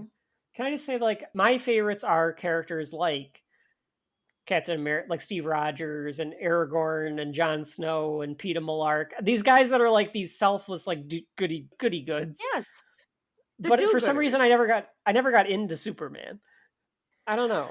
Something about him. I think Brad doesn't like Superman either because Lana is being nice to him and giving him attention, and he's like, "Oh, Lana, you're like supposed to be mine. You're like the head cheerleader, and I'm like the head of the football team." And it's like, all right. He's operating under Diana Prophet's rules. Like, the head cheerleader has to date the head football, obviously, or the captain of the football team. You don't watch The Water Boy. He's not the water boy. I know. There's a very distinct difference. There is a You just difference. insulted all of our listeners that were equipment managers. I'm sorry. So Clark is forced to miss out on all the cheerleaders, which is a shame, because at this point I think that Clark would have definitely gotten a little bit from Lana. I'm just assuming. I think Lana would have. I don't know. He's handsome, so it's not like the girls wouldn't have liked him. He's not Christopher Reeve handsome at this point, but he's also not like, this is high school. He looks like he's like a handsome kid for high school, okay? Right. And he doesn't look like the nerd, like the glass pushing nerd. He's like a handsome dude. Like, there he is. As they go away, he's pissed off, so he punts a football in frustration, and the thing goes like into space. That was a real practical effect, Rachel. They used an air cannon, and they shot a football out of an air cannon to make it. I love that. Yes. Yeah, see, like, these obviously that could be done with CGI, and it wouldn't have probably be any different. But it's just the creativity is so much more interesting. Yes, except for this next part. Okay, so the running. He decides for Kix to outrun a train, or to race a train, which I think is the faster than a locomotive or whatever. Yes, it totally is faster than a locomotive part. But the running, horrifying. Like, I'm a little confused. Like, he must be on a string. But it's like it's so jarring the way he runs. Oh, like the way that he is. Like the I don't mind the fact that he's like faster than a locomotive. Obviously, he would be because he's Superman. But yeah, I said it's just the weird jarring running that he's doing. I think I don't know if it's practical or if it's animated or if they filmed him running. I think he's on string. I think he's literally being held up and he's just kind of swinging everything, going like, "Ha! Here I go." It's also possible that they filmed him running, sped it up, and then filmed a train and spliced it together. And then overlaid him. Yeah, I think that's what they did. But I think they had him held up on a string, and he's just. Yeah, because his legs it doesn't hold up very well, but at the time I'm sure it was very good. Oh yeah, sure. But there's just like little ones like that where it's like, ooh, yeah, it's a little silly. Well, like watching Captain America run and he's extremely fast. Yes, that holds up. That looks good. Yeah. But then you look at this, you're just like, that's a little jarring. Yeah. It's just a little. Folks, let us know if you know how this effect was done, because the documentaries I watched didn't go into a lot of the effects. It just told told the flying effects, but it didn't go into this one in particular. The one thing that is interesting, he decides he's going to try to outrun the train, which I guess if this train hits him, he's killing all of these people because he's going to be fine. I think he would jump and kind of let it push him. I don't think he would like force it back. Okay. If he has that much control. I wonder how much control he has, because that's the interesting part. I think that the Kents needed to teach him how to control his strength and speed and stuff. Right. Jor-El, I don't think was necessary. A little less. Yeah, because Jor-El, I bet, was teaching him how to use it, but the Kents are just like, please don't murder us via your, when you get mad. It's like, that's an interesting thing about this too, right? This is clearly. The interesting thing about Siegel and Schuster is they're Jewish, and they made a very clear Jesus parable, even if they didn't mean to. Yeah, they kind of did. Like, you know what I mean? Like, he's sending his only son to Earth. Yeah. To save us. Yeah, they kind of did. And they didn't though. In the new movies, that's how they say it. Right? In this say it in this. And this one they don't. He's just gonna be different there, but he's gonna be alive. I think he's just sending him to be alive and have the knowledge. I don't think he's there to he says you're now the god of that world. Enjoy. Like he says in the voiceover at some point, he says they can be a great people if you can lead them. They're capable of good. But it also says that he is not to mess with history. He's not to alter history. Not to alter history. But hold on, because if you're not altering history, that means you're not altering future history. I don't know. I think he was. I think he was to being grow on literal. their own. They're supposed to grow on his own. He's not supposed to sit there and tell them how to build things and tell them what to do and help them grow and change. He's supposed to let them do what they're doing and grow and evolve and do what they need to. He's not supposed to get in. I don't mind the interpretation that you're giving it, but I think that if you didn't know what the ending was, you could take it that way. But I think he meant it literally, and it's foreshadowing for the ending. More so than that, because he does tell them, like, you can lead them, you can show them the way. Like, he does say that. It just doesn't. He contradicts himself then, because he says you're not supposed to interfere, right? And then he goes, "But you can." Like, bullshit. Okay, no, I call bullshit. I don't think it's necessarily about interfering. I think it also could be like, he says you're not to interfere. That is a rule. That is what it says over and over and over to him at the end too. Yeah, but I also think that it also could be like, I'm going to teach you these things and you can help them, you can guide them. That doesn't mean that you're interfering. That is what Superman does. You can teach them stuff of the universe that is lost. He's trying to make sure that stuff isn't lost forever. But I don't think he's supposed to interfere and have a god complex. I don't know. I'm holding to my side of this. I'm just saying. Folks at home, let us know what you think. I can't remember where I was going with this. You were talking about the Jesus thing? Yeah, and I can't remember where I was going with it. I'm sorry. I didn't mean to derail it. One of the interesting things that isn't canon in the Bible, and I think that people have said, like, there's like non-canon books of the Bible where Jesus goes from being a baby, and then there's like a scene of him as like a 7-year-old or whatever, and then it goes right to when he's 32 or 33. Right. There's all his like teenage and 20 years that are like missing or in like a different book, and they are like, that's not really real. We don't want to talk about that. Because he's kind of a dick, and he has to learn. He's kind of learning how to be. He has to learn humility, and he has to learn how to be a principled human. And I think that's interesting. Like, I would find that interesting, and I would find that stuff great. I guess that's what the show. I guess that's what the show like Smallville is supposed to do with Superman. Yes, it doesn't have to be in this movie, but I just think that it's interesting that they kind of like don't show how the Kents did it, but they're kind of showing like, all right, so what happens is pieces, he jumps by the train, which by the way was real. They had him like on a crane, and they had him go, and he almost got hit by the train. Train couldn't have been going like full speed then. Probably not, but he did say like he could have gotten hit by that train. That's scary. Those are effects that we don't need to do nowadays. Let's not put people in danger. Right. Like, that is what CGI is for. That's when CGI needs to come in. So he tries showing off a little bit because he's standing next to this car as the cheerleaders and Brad pass. And they're like, Clark, how did you get here? And he's like, I ran, which I like that line. I thought that was fun. Yeah, he's like, and Brad's like, you're a freak. Brad turns out to be a drunk by Superman 4 or 3. So, oh, no. Pa Kent is like, you've been showing off a bit, huh, son? And they go into a little bit of the philosophy here, because Clark is like, is it really showing off to be doing something that you're capable of doing? Is it showing off if I use my abilities that I've been given them? Like, I should be able to use them. And Pa is like, no, it's not showing off. But he explains that they were always worried that somebody was going to come take him away. Well, yeah. He knows that Clark was here for a reason. He just doesn't know what it is. He doesn't know why he ended up in Smallville, but he knows that it's got to be for a reason, and it's got to be better than throwing a football. Guys like that, Brad, I just want to tear him apart. Yeah, I know. Yeah, I know I shouldn't.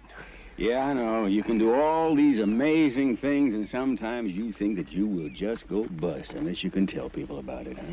Yeah, that's right. I mean, every time I get the football, I can make a touchdown. That's for sure. Every time.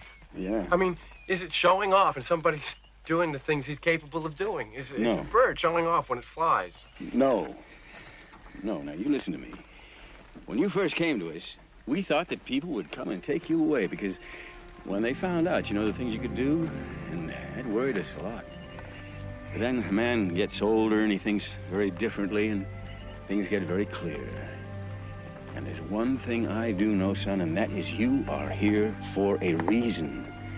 I don't know whose reason, whatever the reason is, you know. Maybe it's because,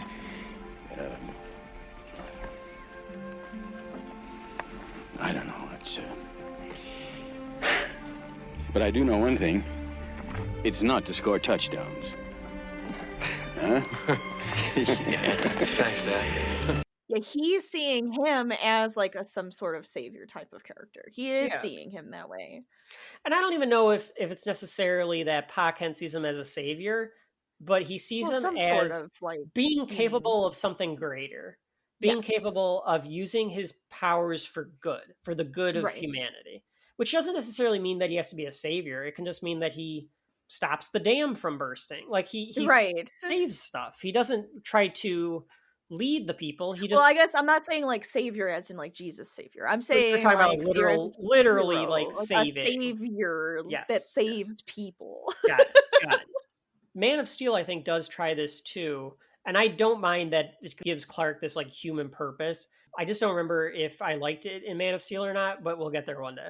And if there's a future Superman movie between now and when we get to Man of Steel, we'll be talking about that Superman movie. Again, I'm sure. Pa starts to jog because... Sorry? Oh, you weren't expecting this? No, I wasn't because either, I know the Man of Steel death. I don't know this one. And I don't think Pa Kent dies in every canon of Superman. I don't know if He's that's not like Uncle canon. Ben, right? Yeah. So I didn't expect this. So Clark is like, oh, I'll race you to the barn. And Pa's like, oh, okay. And he starts going for a couple seconds, and then he immediately has a heart attack. And his last words are like, oh no. I don't like that those being your last words, because he's realizing he's dying. It's scary. I don't like it either. I mean, it's our last words that we hear. I don't know if he like immediately is dead the second he hit the ground. That's true. He might talk to them beforehand. We don't get to see that. And Clark calls him Dad, which I liked because there was none of the crap that is in Man of Steel where it's like, you're not my dad and like all of that stuff. No, this is his mom and pa. Like, this is my family. This is his family. They go from that particular scene to Clark and Martha lamenting at the funeral, and Clark is like, even with all my powers, I couldn't save him. Which is sad. True. Like, what was he going to do? Now, you can't... Can I say this? Because Man of Steel is different. And I hated it. I preferred this because he couldn't save him, because he didn't have the ability. Could have saved John Ken in Man of Steel. And it was just like stupid that he didn't. It was just stupid. Like, it wasn't even like don't do it because you're going to get found out. It was stupid. It was this felt way more real. Right. I have these physical powers that I could save people, and I couldn't save him. Yeah. And it's so sad. And even if he did what happens at the end of the movie, he couldn't save him. There was no saving him. No. Which I like that he basically is learning that that's a limitation to his strength. Right. That humans die. Like, he has to deal with death. Even though I'm not necessarily like sold on having to see Pa Kent die, like, I get it. And the dude was in his 60s with this, so I mean, he was he's getting up there. Clark wakes up early, or in the middle of the night, I couldn't tell. He left the radio on, and something is drawing him to the barn, I guess. Right? Like, is that what we're supposed to think? I think so. He goes into this... And I don't know if it's an age thing. It could be his age that maybe like they set a timer. Or is it like I lost something and now something is calling to him that has probably always been calling to him, but because he had a family and they were always there, right? So now he's missing something. So now he's actually feeling that pull. I don't know. Either way. Look, I might be digging deeper than it is. That's pretty deep into it, because Jor-El even is like, my son, you turned 18. So it's a timer. It's just a timer. But I mean, your interpretation is fascinating. Look, I overthink these things so much. So he goes into this area of the barn. There's like, under the floorboards, there's this like hidden area where they kept the pod thing that he came in. And there's the green glowing crystal thing. And he pulls it out. And I guess what you're supposed to assume is that it gave him some sort of instructions or something. For a second, it looks like a lightsaber. I guess you're just supposed to interpret that. Like, how does he know that he's supposed to do something with this thing? Again, is it just this pull that's like, it's this physical feeling of like, I need to go to a nice place? Like, I don't... I need to head to the Arctic, Mother. I have to go to the Arctic, Mother. I've been told by this crystal that all my answers will be on a glacier in the Arctic. It's so weird. That's where I'm going. He doesn't even tell her that, though. He just says, I'm going north. At dawn, Ma finds him standing out in the fields. There's some good Cheerios product placement here, and some very good scenery shots. Oh, yeah. Oh, you get some great sunrises. It's a great sunrise. It looks eerily like future episode The Outsiders, where they do Oh my god, yes! This is done... Stay golden, Superman.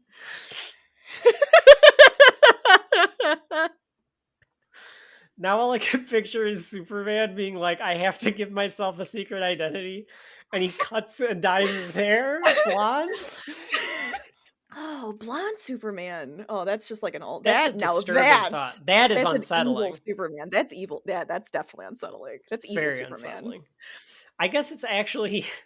I guess it's actually what Adam Warlock ends up being in the Marvel Universe or the Sentry. Both characters are blonde. Anyway, we'll do those comics one day. So she walks out to the field and she tells him that... He tells her he has to leave, and she's like, yeah, I figured one day I was going to have to leave. And Clark's like, Ben Hubbard said he'll help out on the farm. So I guess she's going to have a gentleman caller to help out with the farm. It's the farmhand. The gentleman caller. You think that? Oh, you don't think it's like another farm owner? I thought it was like Ben Hubbard's like, yeah, I got the farm next to the Kents and I'll just plow their field too. You think it's like some guy that's like, yeah, I work on the Hubbard farm, but I can also help your mom I would out. think so. Because I figured he's just telling people he's going to college, which is basically what he does. And now she needs a farmhand, especially with Pa gone. Pa's dead, yeah. I think that's the better way to interpret this for sure. Gentleman caller, no. He was like, finally, John Kent's dead. Now I can finally make my move. We're going to knock these farms together. How about we expand our territory here? Oh no. He's trying to take... There's a whole thing where... those fields for you. he's trying to take over the Kent farm. Now that John Kent's dead, he's trying to get... I'm going to double this farm. Good. I get the farm now. The Kent boy gave it to me. I was trying to figure out, because she's like, don't forget us, son. Remember us. And I was like... I think she thinks he's going north, not... Okay.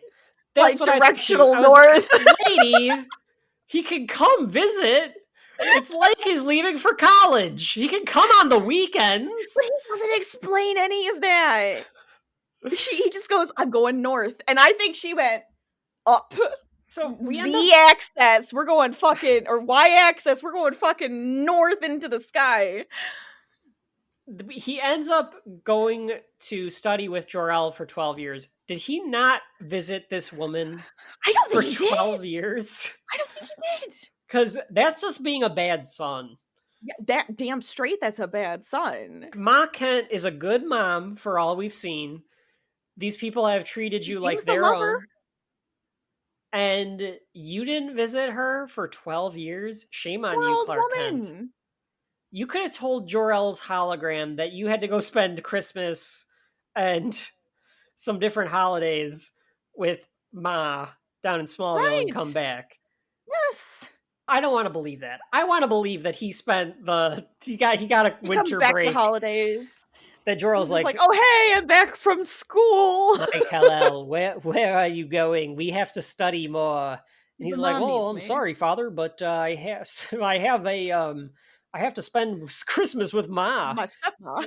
We have to. We're doing the plowing, and I have to be there for a couple of weeks. And he's like, "But the best cookies." But is this? This is more important. Well, I'm just gonna pause you. You're not even gonna notice that I'm not here. He pauses the hologram. I'm just gonna press pause. You're not even gonna notice that I'm gone, I promise. It's just like, yeah, just gonna pause you here. Come back in a couple of weeks. Before I go into this is where I was like, the movie packs a lot in. It has to keep moving to pack a lot in, but I was like, we got 3 scenes in Smallville and we are out. And we never come back to Smallville. No. So, I mean, I don't mind it. But this is where I think I told you offline, I was like, I kind of wanted this movie to be longer. Or like you want it to be longer. Yeah, you want to cut it. Like, you want it to give you more, but there's so much. Yeah, like at what point would the pacing get bad? Yeah. Right. Yeah. So it's kind of like you'd have to cut and like pull things apart and say, there's a couple of scenes that probably could have been cut. We haven't gotten to them yet. I agree. Clark goes to the Arctic. He goes on his Rudolph adventure. He brings only a backpack and his flannel jacket. That's correct. I guess because he's Superman, he doesn't get cold, so he's fine. I guess. He takes out the green crystal, and he just chucks this thing. And it's Superman, so I'm like, do you really want to be just chucking it? Like, don't chuck it too far, like you're not going to see what it does. But again, how does he get these instructions? And because the green crystal hits the ground, the ground starts shaking, and bubbles up to the surface is a fortress of solitude. It's all crystals. Grows. I guess it's supposed to be like made out of the ice. And all I could think of was, this is going to wreak havoc on the Earth's climate and an ecosystem. Yeah, because oh god, now all the glaciers are all moved around because now this fortress of solitude is there. Well, just think about it now, like all the melting glaciers. What's going on with the fortress of solitude? Is it floating. Ice? Is it crystal, but he needed to be in the ice area, so it like blended in, and now it doesn't anymore. That's interesting. Well, yeah, because that would be even more instructions. It's made of ice. I think it's made of crystal. Okay. And it's actually grown, and it's like connected to the Earth now. Okay. I think actually Superman Returns might have that as part of the plot when we get to that.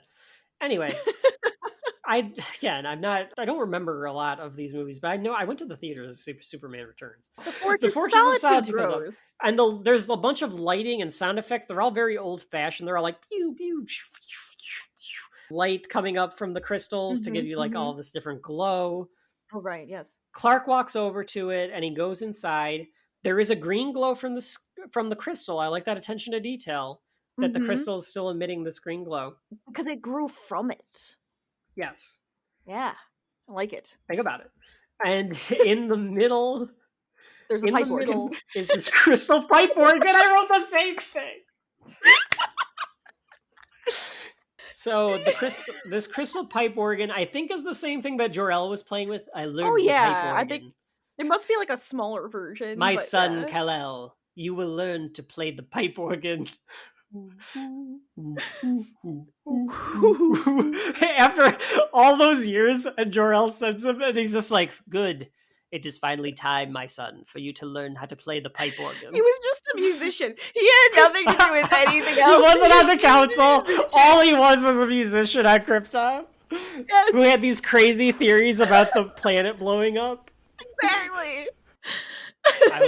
We will now go through. I will now teach you all of the works that we had on Krypton. First. Yeah, so the funnier thing is that he says Krypton and his dad says Krypton. You'd think he'd say Krypton because but later he says Krypton the right way. Because Christopher Reeve was like, no, fuck that, it's Krypton. We're saying Krypton because that's what it is. So that the Zordon head comes back, but it's his father. but it's Marlon Brando again. Oh, well, first of all, Clark pulls a piece of this thing out and he starts fiddling around with it, and that's how the hologram comes out. So again, it's just like, I want to know how long he was fiddling around before this happened. Yeah, they cut out a lot. He's just like, is it this one? Should I put it into this one? What if I went over here? Yeah. What if I use all of them at the same time? So, do I have to crack it open? I don't understand. Yes. What do I eat while I'm up here? All I brought was this backpack filled with fig Newtons and Cheerios. I guess you could eat the fish. He kills a polar bear and he's eating it. He's wearing a polar bear. Day 984. I've made a polar bear pelt. He goes crazy because he's all alone. And only listening to Jor-El, who doesn't really talk back. He hasn't figured out how to listen to Jor-El. The right questions. Yeah, he has to ask the right questions. He doesn't ask the right question. Jor-El just stares and blinks. Because it's like a bad computer program. Yes. Yeah, Jor-El was the first Russian bot. So if you didn't, it's the first Tinder bot. Like if you don't say specifically the right thing, he just keeps repeating, "Hello, Kal-El, you're my son. You're 18. Ask me the right questions." So how do the crystals work? "Hello, Kal-El, I am Jor-El, your father." Yeah, you already said that. "You are 18. I am your father. Ask me the right questions." The shards that you gave me? Ah, yes, the shards. "Hello, Kal-El, I am Jor-El, your father." Oh, this is going to be a long 12 years. So, the highest paid actor then gives us exposition. I like how it zooms and we go back to the stars. And that would have looked really cool in the theaters. Like, you can picture a theater screen. I don't know if they'll go to, maybe they'll do like a 45th year anniversary or something. Oh, and that would be so go see fun. in the theater, or 50-year anniversary. Because I think this would have looked really cool. And we start to hear the lessons that Jor-El gives him. And he repeats, "Do not affect human history. Here's all the stuff I can teach you." And he basically went to college. And he did it for 12 years, so he got a doctorate in all of recorded history and science and everything else. Right. So we know Superman is 30. And at the end of the lessons, Jor-El tells him, "Serve humanity and live as one of them." This is where he tells him they can be great if they wish to be. They only lack the light to show them the way. But for their capacity for good, I have sent them you. It's a Jesus metaphor for sure. But it got to me. I actually felt it, Rachel, and I don't believe in the Superman corniness. But I don't know if it's just because of the times we're living in or something, but I was just like, yes. Sometimes you need that corniness, right? I like having the idea of a goody good, like someone it's just like a really simple idea. It's just a really simple idea. He truly believes in the goodness of humanity, which is why him and Batman butt heads. But he truly believes that there is a capacity for good. And I like that there is a character that can do that. Regardless if it's my own personal beliefs or not, it's nice to have something like that in the world. It's optimism in a world that we live in right now, which I believe is nothing but cynicism. Hope. It's hope. It's hope. Which is what Superman is. Oh yeah, he's like the beacon of hope. That is what I would call him. Yes. Yeah. And we see Superman in full regalia. The hell? He must have learned to sew. This is where I like our interpretation, where they put that in the pipe organ. And so like it wasn't just his blanket, it's also because he had like this whole thing on when he was a baby. They wrapped him in the cape. They wrapped him in the cape. It was his pants. They wrapped him in the cape, I think. Yeah. Okay, so they did just give him the full costume. Yeah, that's what I'm thinking. Now I don't know if it was that body tight. It just doesn't glow because it's not kryptonite or a krypton. Is that why it doesn't glow? It doesn't glow off the surface of the earth, so it doesn't glow. Interesting. That would be so. Like now you got a picture. Superman on Krypton. This whole suit glowing. Yeah, that's what it is. Yeah, I bet the cape was just his baby blanket, and he just puts it on as a cape. Oh my god! Now it's just like a child thing where you take a blanket and you make it a cape. He just does that. Yeah. Aw, that's cute. That's just cute. But he flies out of the fortress.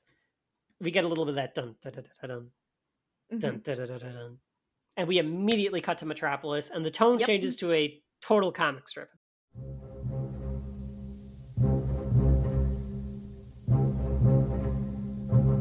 Continued in cartoon.